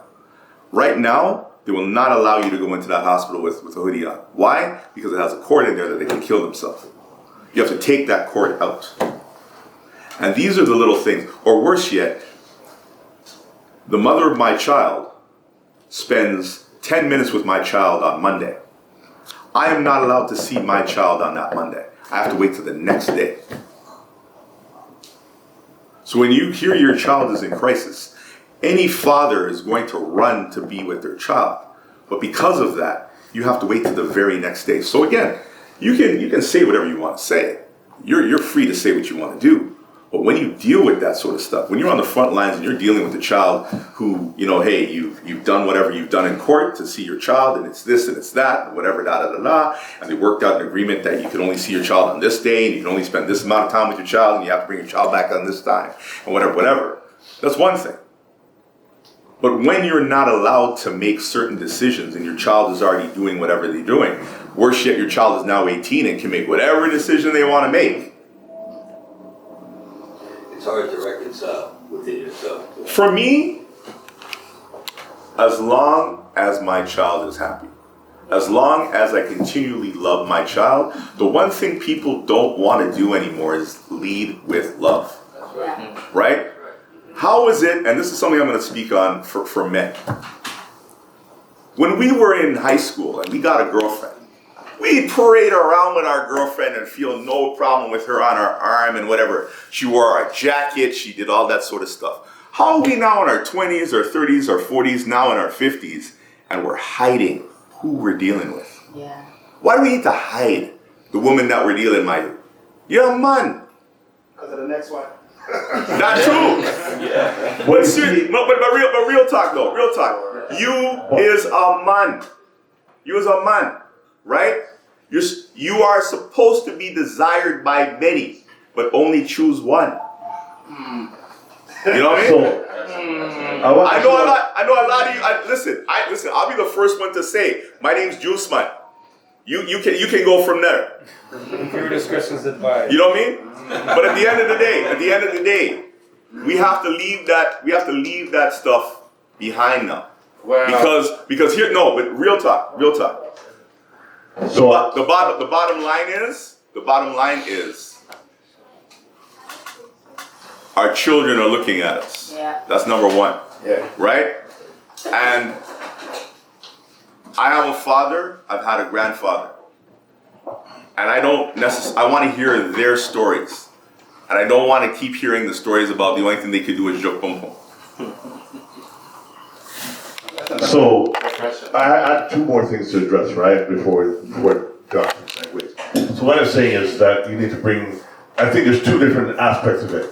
There's the development years, the formative years, right, depending on how old your child is, and then there's the rebellious years of 13, 14, then you have your adult years where you're developed, right? So what I was talking about generally is your formative years, that 1 to 5, bringing those children around them, around that proximity of that masculine or feminine energy that you want, that you deem that you want your child. Because what you gotta understand is that we're in an era of social engineering right now, okay? Television was just a start, social media, all that, they're subjecting us, they're normalizing things, they're normalizing our traumas. Every time, what we have to do as a community is take back social media. That's the war front. You have to understand that. When I post like 6 times a day. I utilize that, I weaponize social media. I post something to make you think. I post something to make you laugh. I post something to promote somebody in my community that I don't know. I post something to promote myself or my business. I promote something that I'm brave enough to start a conversation, and I also post something that shows a black people in a positive light. Okay? That's how I post every day. We need to do that as a community. You need to weaponize social media against them. You don't take the beast and turn it onto themselves. Right? Babylon have to turn on itself in order, you have to become the beast or utilize the beast to beat the beast. You can't be not active and not become the beast to beat the beast. You have to utilize the beast to beat the beast because they're in a social life. There's an attack on, masculinity, especially in the war. I always say it was a war on masculinity. Now it's a war on on the middle class and entrepreneurs, because the system, the World Economic Forum, as we know, is now trying to teach and treat everybody like they are black. It's not about a black thing anymore. They're coming for everything, right? So the second part of this, what you're talking about, You gotta advocate for yourself in health. Listen, the most important thing as black people, what we need to do is when any of your loved ones are in the hospital, put up 1,000,000 pictures. Let them see the family and humanize them. So when you're not there, they know that they have somebody. As minor as that sounds, because like me, I got a lot of trauma. Like, my niece, she was on Taylor doesn't know well. She was the one that was training for the Olympics and would have won gold for Canada, first gold in Canada, but got paralyzed. The one thing I learned is put up 1,000,000,000 pictures. So even when you're not there, what they see, psychologically, what they see when they come in, is that person has a life, and a life before their sickness. Because they like to make us our sickness instead of humanize us as black people. They like to say, oh, you know what? We can take more pain because we're black. Right? So put up 1,000,000,000 pictures and don't be afraid to do it. Trust me on that. Now the last thing that I wanted to address was this. Sorry, I actually lost my train of thought. You know what? I'll pass it on, I'll bring it back. That's okay. My brother Gray, if you don't mind. Oh, just in case y'all don't know, this brother Gray here, he's cute, no. He works here now. He the new barber, man, and he nice with it. Just to let y'all know, I got help. Thank you, Kolor. No doubt. Appreciate you. Yeah, just joined the family here.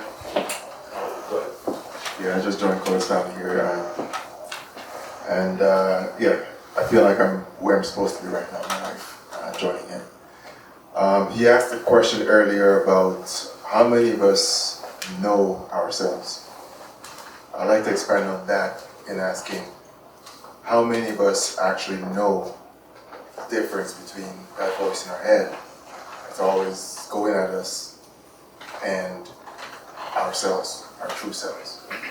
You know, how many of us actually stop to recognize when that voice is talking, who's listening, and then who's making the choice on top of that voice, right?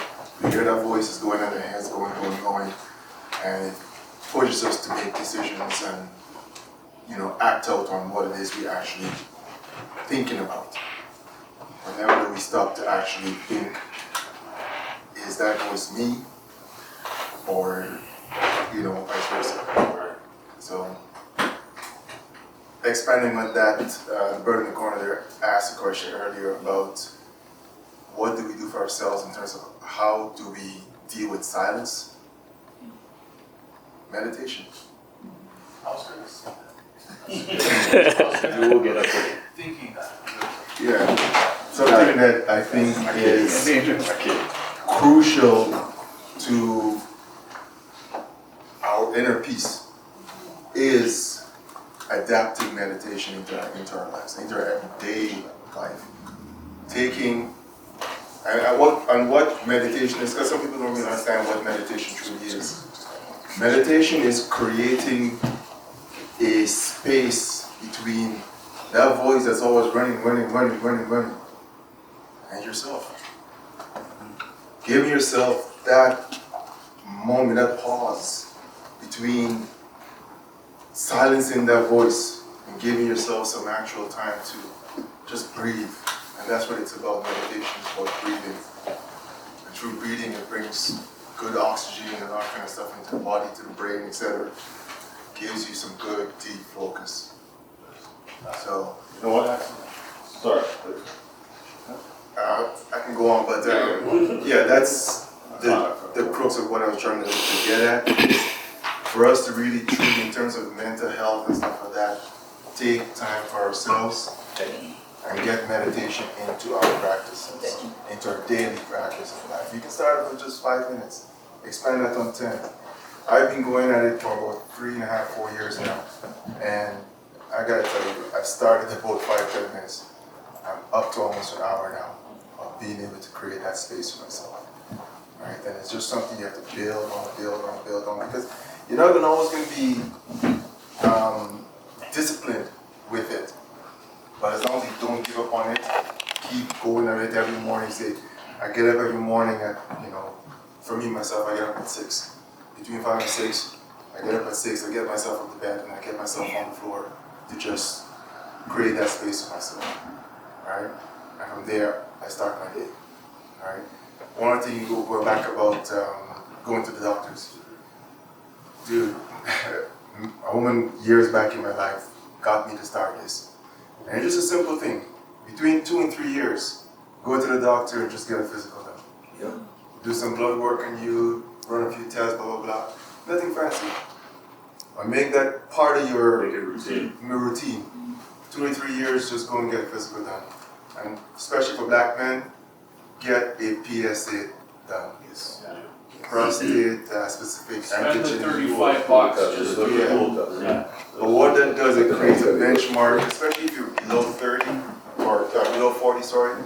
It creates a benchmark for them to say, okay, what is your PSA at this level? The number of whatever it is, antigen in your blood.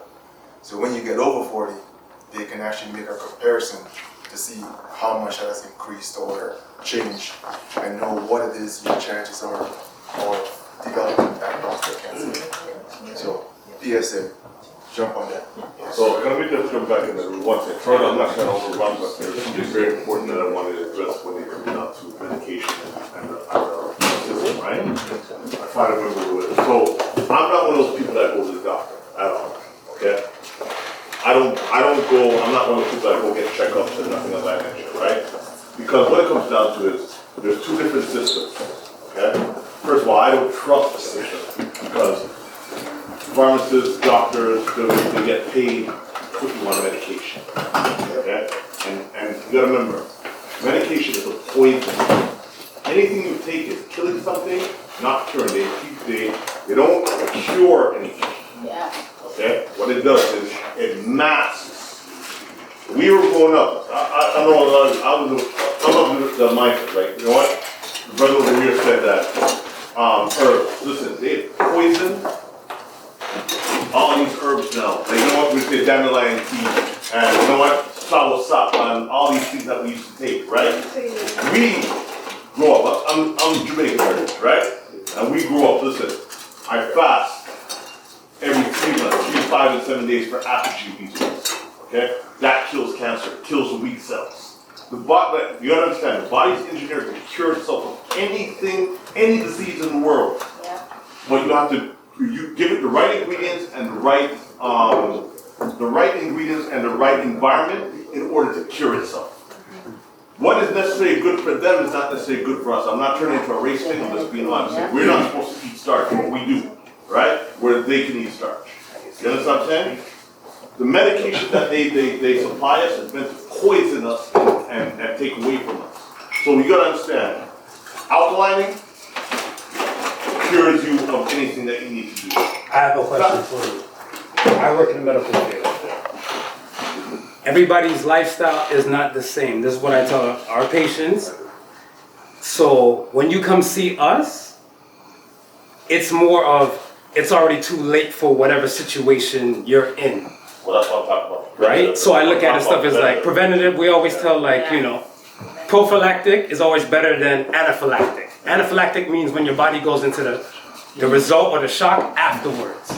When you want to get, thank you, when you want to get into the before aspect, if like what he was saying with the herbs, all of the above, if you're living a lifestyle like that, great. That means you might, 9 times out of 10, 8 times out of 10, you might not see us, right? But if you wait too late, you have to deal with us. So the thing is stuff, you have to ask yourself and stuff, whatever. This is not the time where you wanna, I wanna say no to medicine and no to everything else and stuff, whatever. I didn't say no. Well, no, I'm just saying like in general. Because I'm saying the stuff is that a lot of people have this fear as black people. Like, I come from a family of Jamaicans that they don't like my profession that I do. They're glad that I went to school, made something out of myself, good job. But at the end of the day, they're like, yo, that pharmacy where I lick out against that. Why? Well, as I said, for me personally, from my research and my understanding, okay? Again, the body's been designed to cure itself of everything. But you're eating McDonald's. Are you eating McDonald's? Are you eating fast food? That's what I'm saying. Yeah, that's what I'm saying. And the lifestyle and stuff dictates why the body will work for you. So what I'm saying is this, right, is that we grew up in a system, I grew up with washing out every 3 months. You know, cod liver oil and coconut oil, right? They have changed, listen, anything that's good for you now in the system, like, you know, as I said, down there, they have changed, like, they have GMOs in it. They've destroyed everything. So what you can do is now, you can take these things that are to better your situation. But medication from a pharmacist is not meant for us. And I'm telling you that. Yes. Okay, here's what we're gonna concede here. Right? Whichever way you personally decide to take this, as far as your mental health is concerned, your physical health is important. I think that's basically what we're trying to say here. Right? We can nickel and dime and we can get into the semantics of stuff all we want to. The bottom line is this: if you're going to be healthy, it's a full gamut thing. Yeah. Right? We've got to be healthy in our bodies in order to be healthy in our minds, in order to be healthy in our souls. It's a full gamut thing. So I think that's basically the point we're trying to make here, is that you have to be concerned about your physical health just as much about your mental health, just as much about your emotional health. All right? Sir, yes, I think the first thing to add on to what you're saying is know your numbers, right? Right. So if you know where you stand, like what he was saying, the brother's saying, yeah. If you know where you're at, now you know, okay, I got time to do this. Yeah, right. Some roots and this and Yeah, that. whichever If way I'm you on can. the Just be aware. sliding slope of that side, maybe the root ain't gonna take effect at this moment because I'm a tippy toe off the cliff. Right. You know what I mean? So maybe the medicine the drugs might get me up to where now I'm healthy enough to go back to the roots. Right. So I guess you just got to know your number where you're at, right? You know what I mean? So I just want to leave with a caveat that, listen, I'm not saying this that there's not a time for North American traditional medicine, right? I'm not saying that. we're not saying that. Right? What I am saying is that, you know what? There is naturopathic ways that we've grown up with, systems that we've grown up for our whole life that have worked before there was traditional medicines and pharmacy. And those things still work to this day. It does. And that's all I'm saying. Well, my dad says the same thing. My dad says, you know, we used to take aloe and whatever, right. And now they're going to process aloe and sell it back to you. When that was something that we took out of the garden or some shit. So why, you know, and that's your point. That's what I kind of see what you're saying. Sorry, stop bleeding. Yeah, you know what I mean? Like, why are we getting sold back the remedies that we know your time? source yourself. Yeah, you know that's what I the mean? point. I'm trying to say anything that's packaged is not necessarily good for us. It's know your source of where you get your stuff, your ingredients. Again, what I led with was your body needs to be put into an environment and given the right ingredients in order to cure itself of anything. It doesn't matter whether it's AIDS, cancer, as I said, apogee. You don't need anything. Apogee is you fasting for 3 days, right? Your cell actually becomes stronger because you fast. Your body eats all the bad cells first, and your body becomes stronger and boosts your testosterone, which is important for men. So you need to, if you're saying that physical health is important to you, guess what? Research how the body works. I'm not saying become a doctor, but we've had all this stuff our whole life. We've been given this. Now we've gotten lazy. That's all I'm saying. I'm gonna jump in here for a second. There's a lot of great stuff people have been saying. I've been trying to listen to everything. Because there's so much I relate to what everyone's saying. You know, as a musician, like that's definitely an escape for me. And I think something that, you know, we're all kind of talking about but not saying is like capitalism is part of this problem, right? Where everything, and including how we look at ourselves or how we value ourselves, comes down to a dollar amount now. That's right. Right? And I know sometimes I'm thinking about who I am, and I feel like I know who I am, but like in the society that we live in, I feel like I have to change that because who I am is not profitable, or you know what I'm trying to do or who I'm trying to be is constantly constrained by money. And you know, when we see that like healthcare or food is all tied to money, you know, we don't feel confident in that, right? And yeah, the food we're eating is shit, right? Like we can't get natural foods, everything is processed. Like it's hard to understand where we're at if everything feels like it's fake. And that also goes with relationships that we have with people. And you know, we're talking about doctors and stuff, and I'm pretty lucky to have a family doctor that knows my family. And I look at a lot of my friends and they don't have family doctors and they can't get a family doctor, right? Like even if you want a doctor, it's so fucking hard to get a doctor just to do your basic checkups, let alone feel comfortable. And that's one of the things where, you know, we're talking about therapy and mental health. It's like you want to talk about your problems with someone you don't really know. you know, or there's a lot of drop-in therapy, all these sessions, but how do you feel comfortable talking about the things that are hurting you with someone you don't know, right? Or, you know, education is so important, but, you know, real life experience is really important, and I feel like, you know, talk to somebody and they might be really well educated, but they can't relate to the real life experiences that people have. You know, we're kind of in different worlds. And, you know, part of the reason why I come out here, and I think everyone here, is like, you know, we know Chloe, we know Michelle, you know, we trust them, and we know that, like, this is a safe space we can talk about, and we all have this thing in common. I don't know, there's other good things that people were talking about that I kind of want to touch on, but, like, definitely I feel like it's hard to value ourselves when it's tied to money, you know, because often I feel stressed or shitty, and it's like, it has nothing to do with other people. Like, it just feels like that, you know, if I'm having a hard time paying the rent or something, it's like I suck, but, you know. Do you really? Yeah, I mean, like, I try my best to be good to the people around me, and, you know, the rent keeps going higher, so it seems like I have to keep increasing my value. Yeah. I don't know, there's a lot of good stuff that people are saying that I might have missed, but I wanted to touch and connect, but someone wants to jump off that. Jeff? Can I say something? I feel you. I've listened to what everybody's saying, and I agree with a lot of other points. During the pandemic, I spent a lot of time, again, as I said, I live in a basement apartment, and I had all these pots outside of the side of where I live trying to grow food. You know, I had peppers, I had this, I had that, and whatever, and some of them grew and some of them didn't. And I put a lot of effort into it the first year. And then the second year, it's like nothing wanted to grow. I don't know what happened to the plants or whatever, but this constant always trying to better ourselves, it gets really tiring at times. And I think all of us at some times have experienced that. I don't want to call it being stuck, but that's kind of the way it feels. And I don't know what it is. I don't know what that situation is. And it's really hard at times to pull yourself forward from that. And everybody says, you know, they're trying to normalize going to a therapist. But I'll be the first one to tell you, I had to go to like 4 of them to find that one that you can just vibe with. And unfortunately, that guy got so popular that, like, I'm like, Shane, like, come on, like, yo, answer my phone. Like, you know what I mean? Like now you gotta go find somebody else, because that one guy that you found, that you've now told somebody else to go to as well too, who has bigger problems than yourself, you now need to find somebody for yourself. Just like you just talked about healthcare. So it feels like, and I've been saying this too often now, there's a hole in the bucket, dear Liza, dear Liza.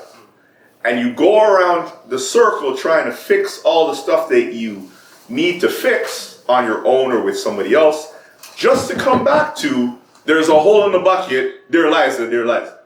You know what I mean? So what do? And yes, meditation does work. Yes, eating right does work. Growing your own food does work. Working out and all these other things that we do for our mental health works. But I'm sorry. Life sometimes happens. We all get busy and we all fall off the wagon. And one of the hardest things to do is getting back on it. You know what I mean? I can't tell you how many times I've had to say to myself, just open the door. All you need to do is open the door, or take that one step. But for the majority of us who've lived a certain lifestyle for too long, we've adjusted, we've made do, we've tried to make lemonade from lemons or whatever we've done. But I'm like, could somebody have me some sugar now, please? I really need some sugar for this lemonade because I don't have any sugar, right? I love to bake, but butter is $6.99 for like a stick of butter. Make that make sense. You know what I mean? All these things in our lives that we want to do. Like, I'm a DJ. I love playing on a big sound system. But now I can't even go into a hall and play on a sound system. You gotta pay a hookup fee, and the minimum hookup fee is $500 to $1,000.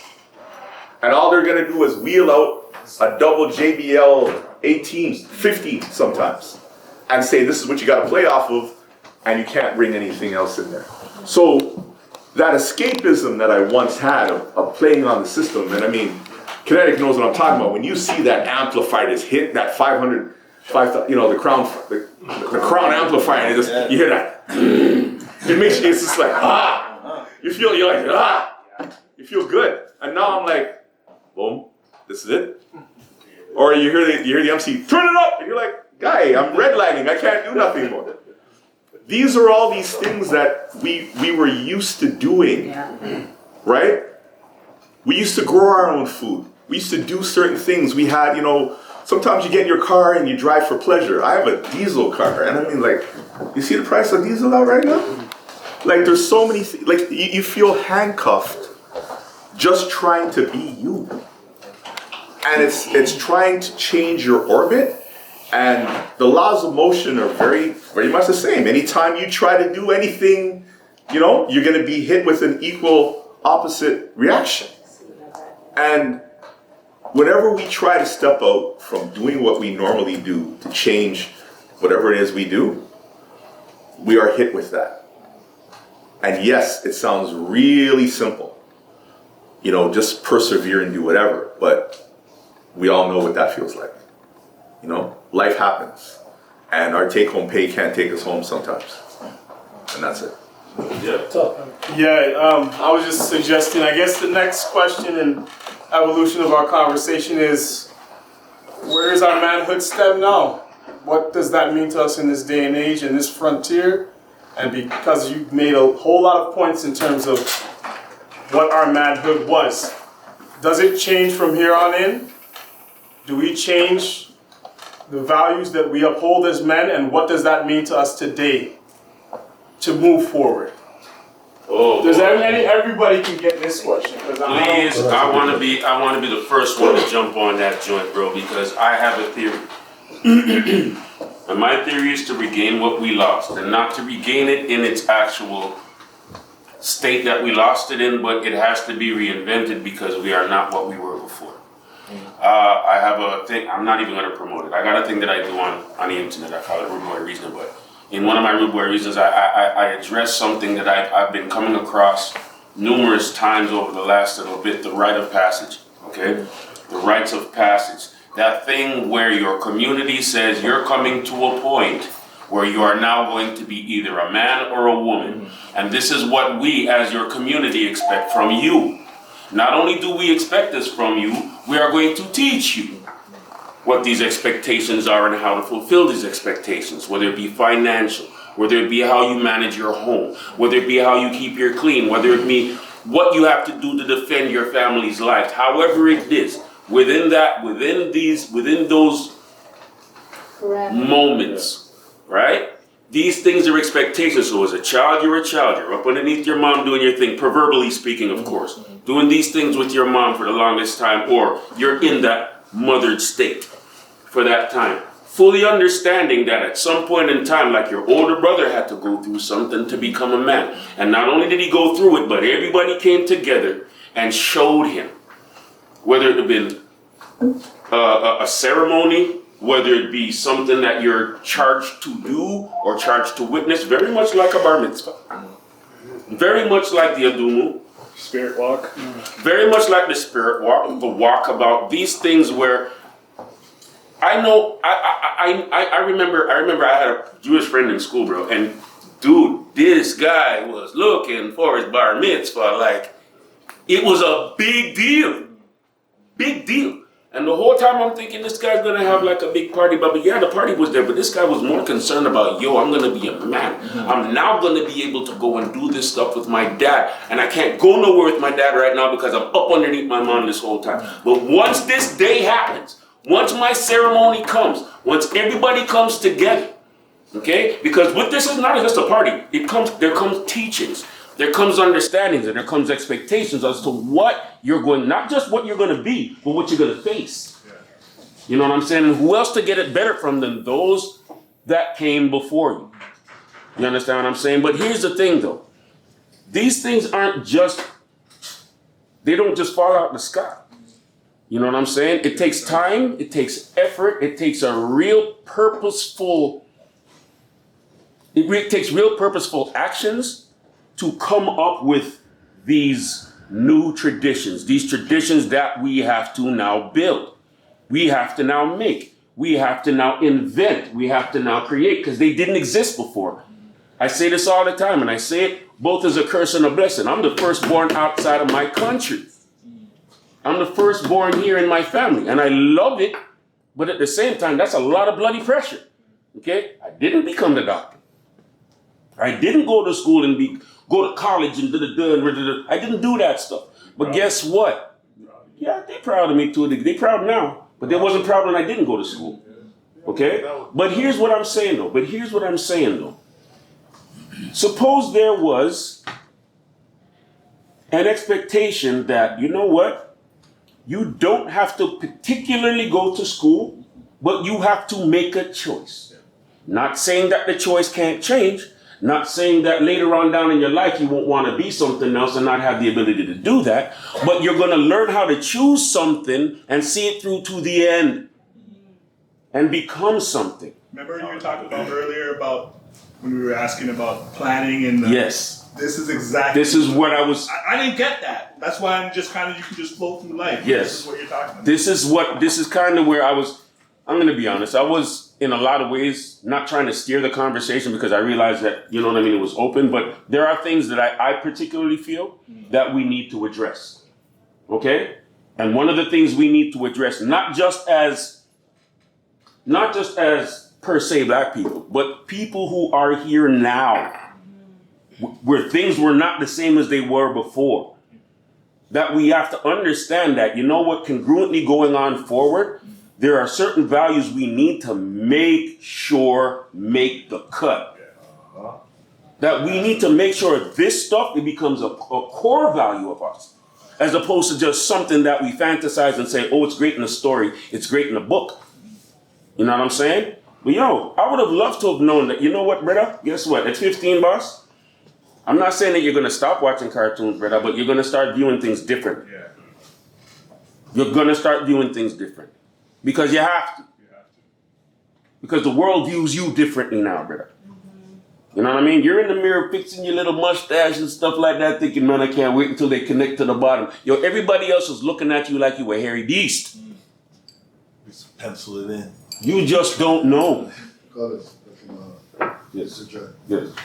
Just to tie it in, I think that while there has been tradition in the past, and I agree completely, that there's needed to bring that back. I think that we have to be able to acknowledge that it's not there. And because it's not there, in that absence, there's a lot of men going through that transition and they don't really know what to do or how to go about it. Right. Our idea of making that transition is kind of taking our responsibilities in terms of gal or working, especially in our communities. I find oftentimes this need to be a man in terms of providing money or providing for your family, not necessarily taking care of yourself and know yourself, as you understand. Right. And I might also add, just to put it into the best perspective, I was speaking to a brethren of mine who I rate highly, because he's a man who literally went from rock to something else, to pulling out children that are making a difference in this world. And me and him were having the very same conversation. The man was like, yo, you know when I realized that I was a man, Richby, Bridget? You know when I realized I was a man, Richby? When she came and she told me she was pregnant, Bridget. Yo, what am I going to do, Bridget? No, now I have to start making money. Now I have to start moving like a man. No, brother. Long time before that, my movement should have been considered. But because we don't have that rite of passage, because we don't put a date on it, because we don't put real emphasis on it, brother, it happens by proxy. It's just a conversation with your pops, though. It can be. People don't have their pops or the mom, whatever. It can be, but we're speaking about this day and age. And this day and age, a conversation with your son, if he don't rate you, and it's hard for your son to rate you, because Jay-Z look a lot better than him than you. Jay-Z ain't there. He's not, but he is. He's in the pocket, and he's there more than you. You know what I'm saying? Because anytime you feel like Jay-Z, Bridget, you might be at work. You might be out there defending him. You understand? But if you need Jay-Z, just like that. You know what I mean? So, yes, the conversation is one, but I feel it needs to be more formal. I feel it needs to be an expectation. I feel there needs to be something where they're wanting to be men. And there is something that states, now you are. You know what I mean? Just off the cuff. I truly believe that in all the aspects of us, we all need something to help us determine when this happens and not fall into it. You know, and you know why I say it's needed? Because enough grown-ups are still little boys. It's like the fact that there's people that haven't had those conversations or don't have that understanding of the men that we are now and what healing can be done there. What can we do with what we have, the tools now, to be able to identify those gaps, those areas or those blotches from a mental health standpoint. Say like what's going on, what's not feeling right. I know that you touched on the thoughts in your head or that voice in your head. Is being able to recognize the difference and being able to work on those tools. And everyone has their opinion in terms of medication and therapy and all the rest of it, but I think there's a lot of tools out there, and I can speak for myself. That's about through mental health issues, is that you got to be able to take the time out to recognize when things aren't right, when things aren't normal, and this is not just the way that things have to be, or it's the way that you're used to in your household, that you may need extra help, whether it be medications, or maybe just to speak to somebody, or maybe it's just to be able to do some journaling, or just concentrate on some breath work. You mentioned meditation, and meditation is one of the things that everyone has their own idea of it.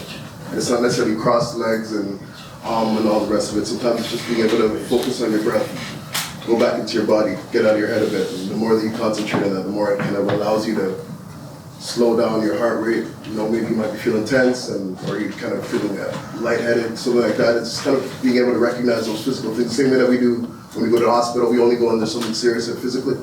Being able to recognize the physical sensations when you're not right, when you're feeling resentment or anger or you're just confused or overwhelmed. These feelings, they're something that you can all relate to. Even though that, I'm sure this is different for us in different communities, it's something that everybody feels. Yeah. And I think that certain communities are given different tools, generally speaking, to handle that. And if we don't have the information, if we shy away from it, or if we decide that this is not something that works for us, then we're just killing ourselves in terms of not giving us the opportunity to take these things and figure out how it works for us. So I encourage everyone to take a look and to find guided meditations if you don't know where to start. Or on YouTube, take a look and find out what may work for you in that regard. If you have a doctor, advocate for yourself, being able to go in and say, hey, I don't really feel right. If you don't want to take medication, don't take the medication. But then maybe have a group that they can suggest you can talk to. Yeah, okay. I think I have something towards that. Yes. In short, I'm not sure if y'all will feel this is true, but as men, maybe all we have to do is speak the truth.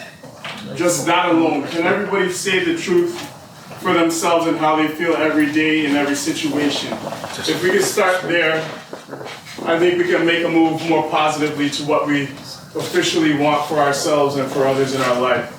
If we're not telling the truth or we're not speaking the truth, and I think somebody touched on it before, if you're not even speaking the truth towards yourself, right? You don't know your self-worth, you can't do anything to change it. If we want to help these young women that are mothers alone, you know, what's the truth? Why do we have more women impregnated and not taking care of any of these children? Is that a man or not? What is the truth about us? If you can sum up the strength to speak towards who you truly are within yourself, I think that's the first step towards moving towards a positive and better standpoint for all of us. Can I go? Yeah. So, can I give you guys a hard truth? And it's not, we're not gonna like it. Is that okay? Okay, is this a safe space? Can I be like very, very honest? Shoot. Our generation, I'm talking about anybody that is, you know, within that 40, 50-year-old generation, right? We've failed. We've failed Generation X and all them things, right? Like, you know, millenniums up. It was our responsibility, because you know what? Even when we were coming up, which came from where I came up, right? The rules were different. There are no more rules anymore. And we are responsible for bringing back and regulating what's happening, because we failed that generation. We're all worried about ourselves. So you asked me where the state of, or you asked us where the state of our masculinity is right now, right? And how do we think? What we need to do is, I think the most important, I have this conversation a lot. I do a lot of these panels and like, you know what I mean? And I think one of the most important things that I always communicate is this. Mentor one kid that's not in your family, then lead to 2. That's the most important thing, is take somebody that doesn't have a male figure in their life that you see is going down and mentor. Take that responsibility. Be the big brother for that guy. You don't necessarily have to tell them what to do or what to see. Like, I believe that, you know what, good teachers show them where to look, not what to see. Just like a big brother, you don't tell them what they need to do. You tell them what to do right, not what to do. Even if they're doing it wrong, you show them to do it the right way and then change them within. Yo, we used to do this. Yo, we used to steal cars. They used to sell tools. Right? Guess what? Make sure you sell tools and have a number to get out. Start that conversation with them. You're not, because they're going to do what they're going to do anyway. But we need to steer them and let them see what they need to see and say, yo, this is the path. But don't let them see the outcome. Let them see, you know what I mean? So we need to mentor that. Brother, yes. Peace. Peace. My name is Sean. Bless, Sean. Yes. You know, there's so much shit going on in my mind. Excuse me, young man. Wherever you at. So much things going on in my mind. Speaking on healthcare, I'm expiring from diabetes, heart disease, kidney disease. When I moved to Saga, I called the best healthcare in the city. I said, yo, this is my name. This is what I'm dealing with. I got a family of 5. Y'all need to put me on. Oh, I'm sorry. We're not accepting any new patients. Yes. I said, all right. Cry out to the Lord. Hey, baby, call this number. Tell them who you is. Tell them you got a family of 5. We in. The society trying to emasculate man. Yeah. Understand? Emasculation going on in all kinds of places. I grew up in Malvern. I have many different personalities. Man and a one a monster. Understand? All right. Men of integrity. Peace to you, my brother. I knew you before I shook your hand here. Coming up, you all over the radio. Peace and blessings. Men of integrity. I appreciate what you said, bro. If the man's supposed to be here, make the man be a man. A man of integrity.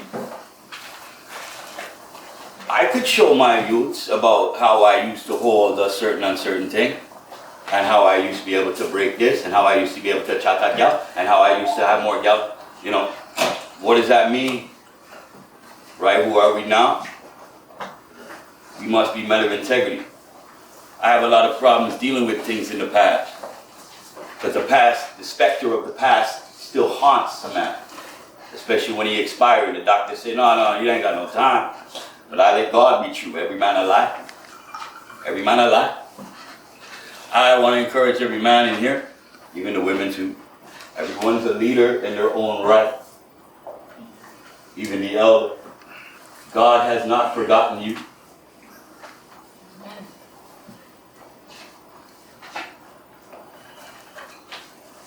I'm in pain. Mentally, I don't know, spiritually, relationally, everywhere. It's like a pressure's gonna bust the pipes. Now I'm from Malvern, so I grew up in the culture. My mother's South Irish, my father's South Asian Sri Lankan. I eat harder than all of y'all. You know what I'm saying? Very hard growing up. A little bit, you know, there's anger, there's deception, there's broken marriages.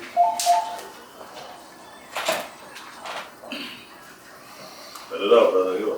Well, what I'm saying is that, you know, I have 4 sons and 1 daughter. One of my sons is estranged right now, and I'm desperately trying to get him back.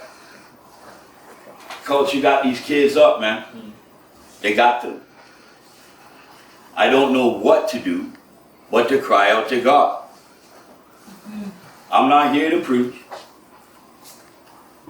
All I did was come to the end of myself and cry out to God.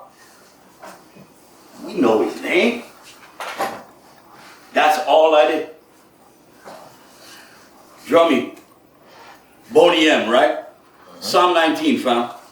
You spread the word. Right? May the words of our mouth and meditation of our heart be acceptable in thy sight. Boney M. What happened to Boney M, fella? I still listen to that at Christmas, though. You feeling me? I have a hard time believing that I'm alive in the 21st century with all this computer and all of this. I have no clue what's going on. All my children got to show me what the flex is, you know? And then I try to steer them in the direction in the righteous way to go. Brother, you were singing on the mic check. Are you ready to stand up and fight the right revolution? Right. Revolution. We need to fight the right revolution. Too much Scooby-Doo fog out here. Y'all feel me? Yeah. Scooby-Doo fog? You get me? Remember Scooby-Doo? Whenever they were walking into some lake and you're walking through the fog, where are we going, man? I don't know, man. We're just going to go find some ghosts. Everybody ghost out there. You feel me? So, I just wanted to say that. I'm glad to be here. And God has not forgotten us. Everybody has a right. Everybody still can be used. Because if we can't be used, it's like iron sharpening iron, right? Like that proverb, iron sharpening iron, so one man sharpens the countenance of another. If we can't be used of God, then we useless. Think meticulously, brothers. I'm 47. I'm 25. What? We can't be used of God, we useless. Tommy? Yes, brother. Just on that note, firstly, I just want to thank everyone for pouring their hearts out and speaking out. There's so many lessons to be picked up on what's being discussed tonight. I'm part of a not-for-profit organization. We provide mentorship programs for young black boys because that segment of our population is really sort of put aside in society. And I'm just incredibly impressed by the show up here tonight. I came here, someone forwarded me a flyer, and I just showed up, and I'm in awe, right? Because just the wisdom that's in the room, the level of awareness that's in the room, right? Because we all know society has a way of sort of targeting us and making us sort of feel as if like we're discombobulated, right? Yeah, right? Like you feel like you're just, for lack of a better term, you're just kind of just glazing through life. If you're told you're confused, you feel confused. You feel exactly, right? Say that again. Wow. And the thing is, we need that leadership, as so many of us have talked on tonight. We need that leadership, mentorship, right? I came here looking specifically for black men to provide that leadership to our youth.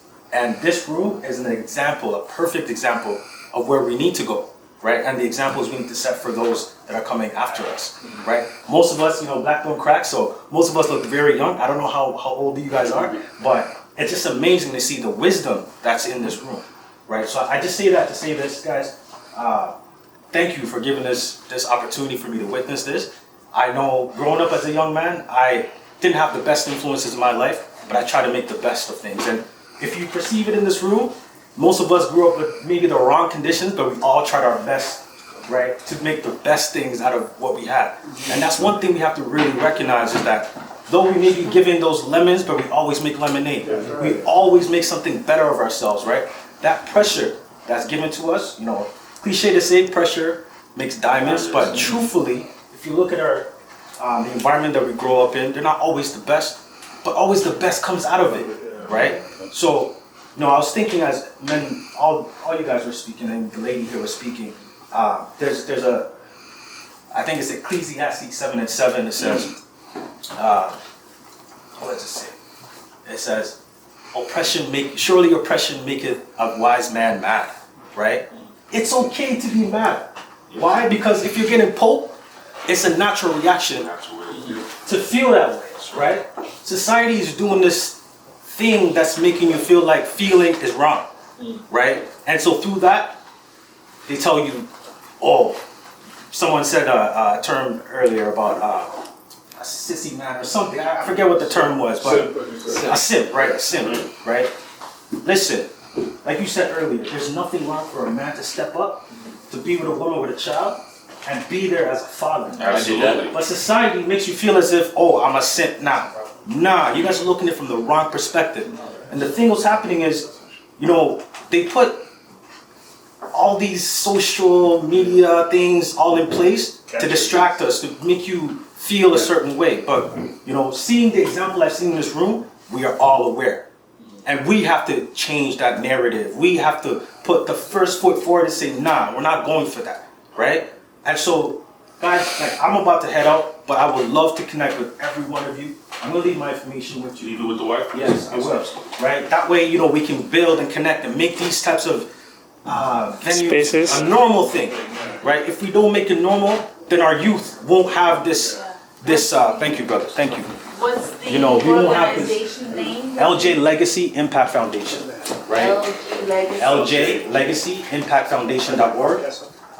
We are in a space right now where, you know, we're seeking government grants, we're seeking opportunities to give mentorship to black boys. And we have a single mothers program as well, right? A reading program for children and everything. We want to make a difference. And this difference right here, I know you guys were recording, bro. I would love this tape because we need to put it out there. People need to see what this is about. This is amazing to me. Like, I'm literally, I came here, I'm like, let me just see what's going on. I started recording myself because I wanted to capture some of this, right? And show my organization because this brother up here, like, we met some years ago at an institution, and just to see him here, I know he's a good brother. When I saw him, I'm like, oh yes, okay, I'm in the right place. Right? Yes. So it's a fact. You know, and just being there with each other, right? This young man, like, bro, like, you left an impression on me, right, when we met some years ago, because, like, I didn't know you, but we both working for the same company, and I just felt like I could talk to you. You know, he was there for me. You know what I mean? So, brothers, this is what we have to do for each other. We have to make sure that the young ones see that example, so that they can also emulate. What you perceive is what you become, right? And if you're always perceiving crazy, volatile things, you're going to want to do that because that's all you know. But if you see great examples of this and what's in this room, you're just going to want to be that too, right? So I just say that to say thank you for the opportunity. Thank you for this. This is amazing. And man, thank you. I agree with you.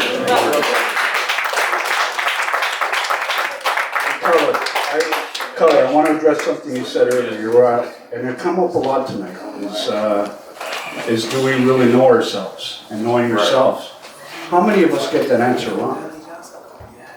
How many people say something, I am this, and they're not that at all? Like there's a perception there that a lot of people get wrong, first of all. Second of all, I find a lot of people with mental health issues get that answer right a lot of times. Right a lot of times where people don't say they don't have mental health issues, saying this and that. It's like, dude, you're kind of full of shit. I think when you're faced with having to go through certain mental challenges, you're forced to be honest. There's no way outside of it without honesty. I think it backs you into the point of the right answer. Hello, gentlemen. My name is David Spencer. Bless Dave. And it's an immense pleasure to be here because what many of you said today, that's the reason why I came, to hear the fellowship. And this brother right here, we haven't met. What's your name? Anthony. Right. So here's the deal. I was the one that shared the flyer with Anthony and his organization because I met the lady that ran the organization. And I said, this event that I just came across on the internet, and it was shared by Jonathan Shaw's page, I said, you guys need to be here. So I'm very happy to see that they came out, because I myself has told them that I want to be a volunteer mentor for their program. And I said to them, you have to be here, because you have to go into the spaces and the places where you're gonna find the same individual that are doing what you're asking, that you're looking for. So, thank you to Colors for making this event happen. And I think another thing that you want to do is make sure that you share that more on Facebook so that we can all connect on the different social medias. And thank you, Jonathan Shaw, for sharing it, because that's how I saw it. Gentlemen, can I say something real quick?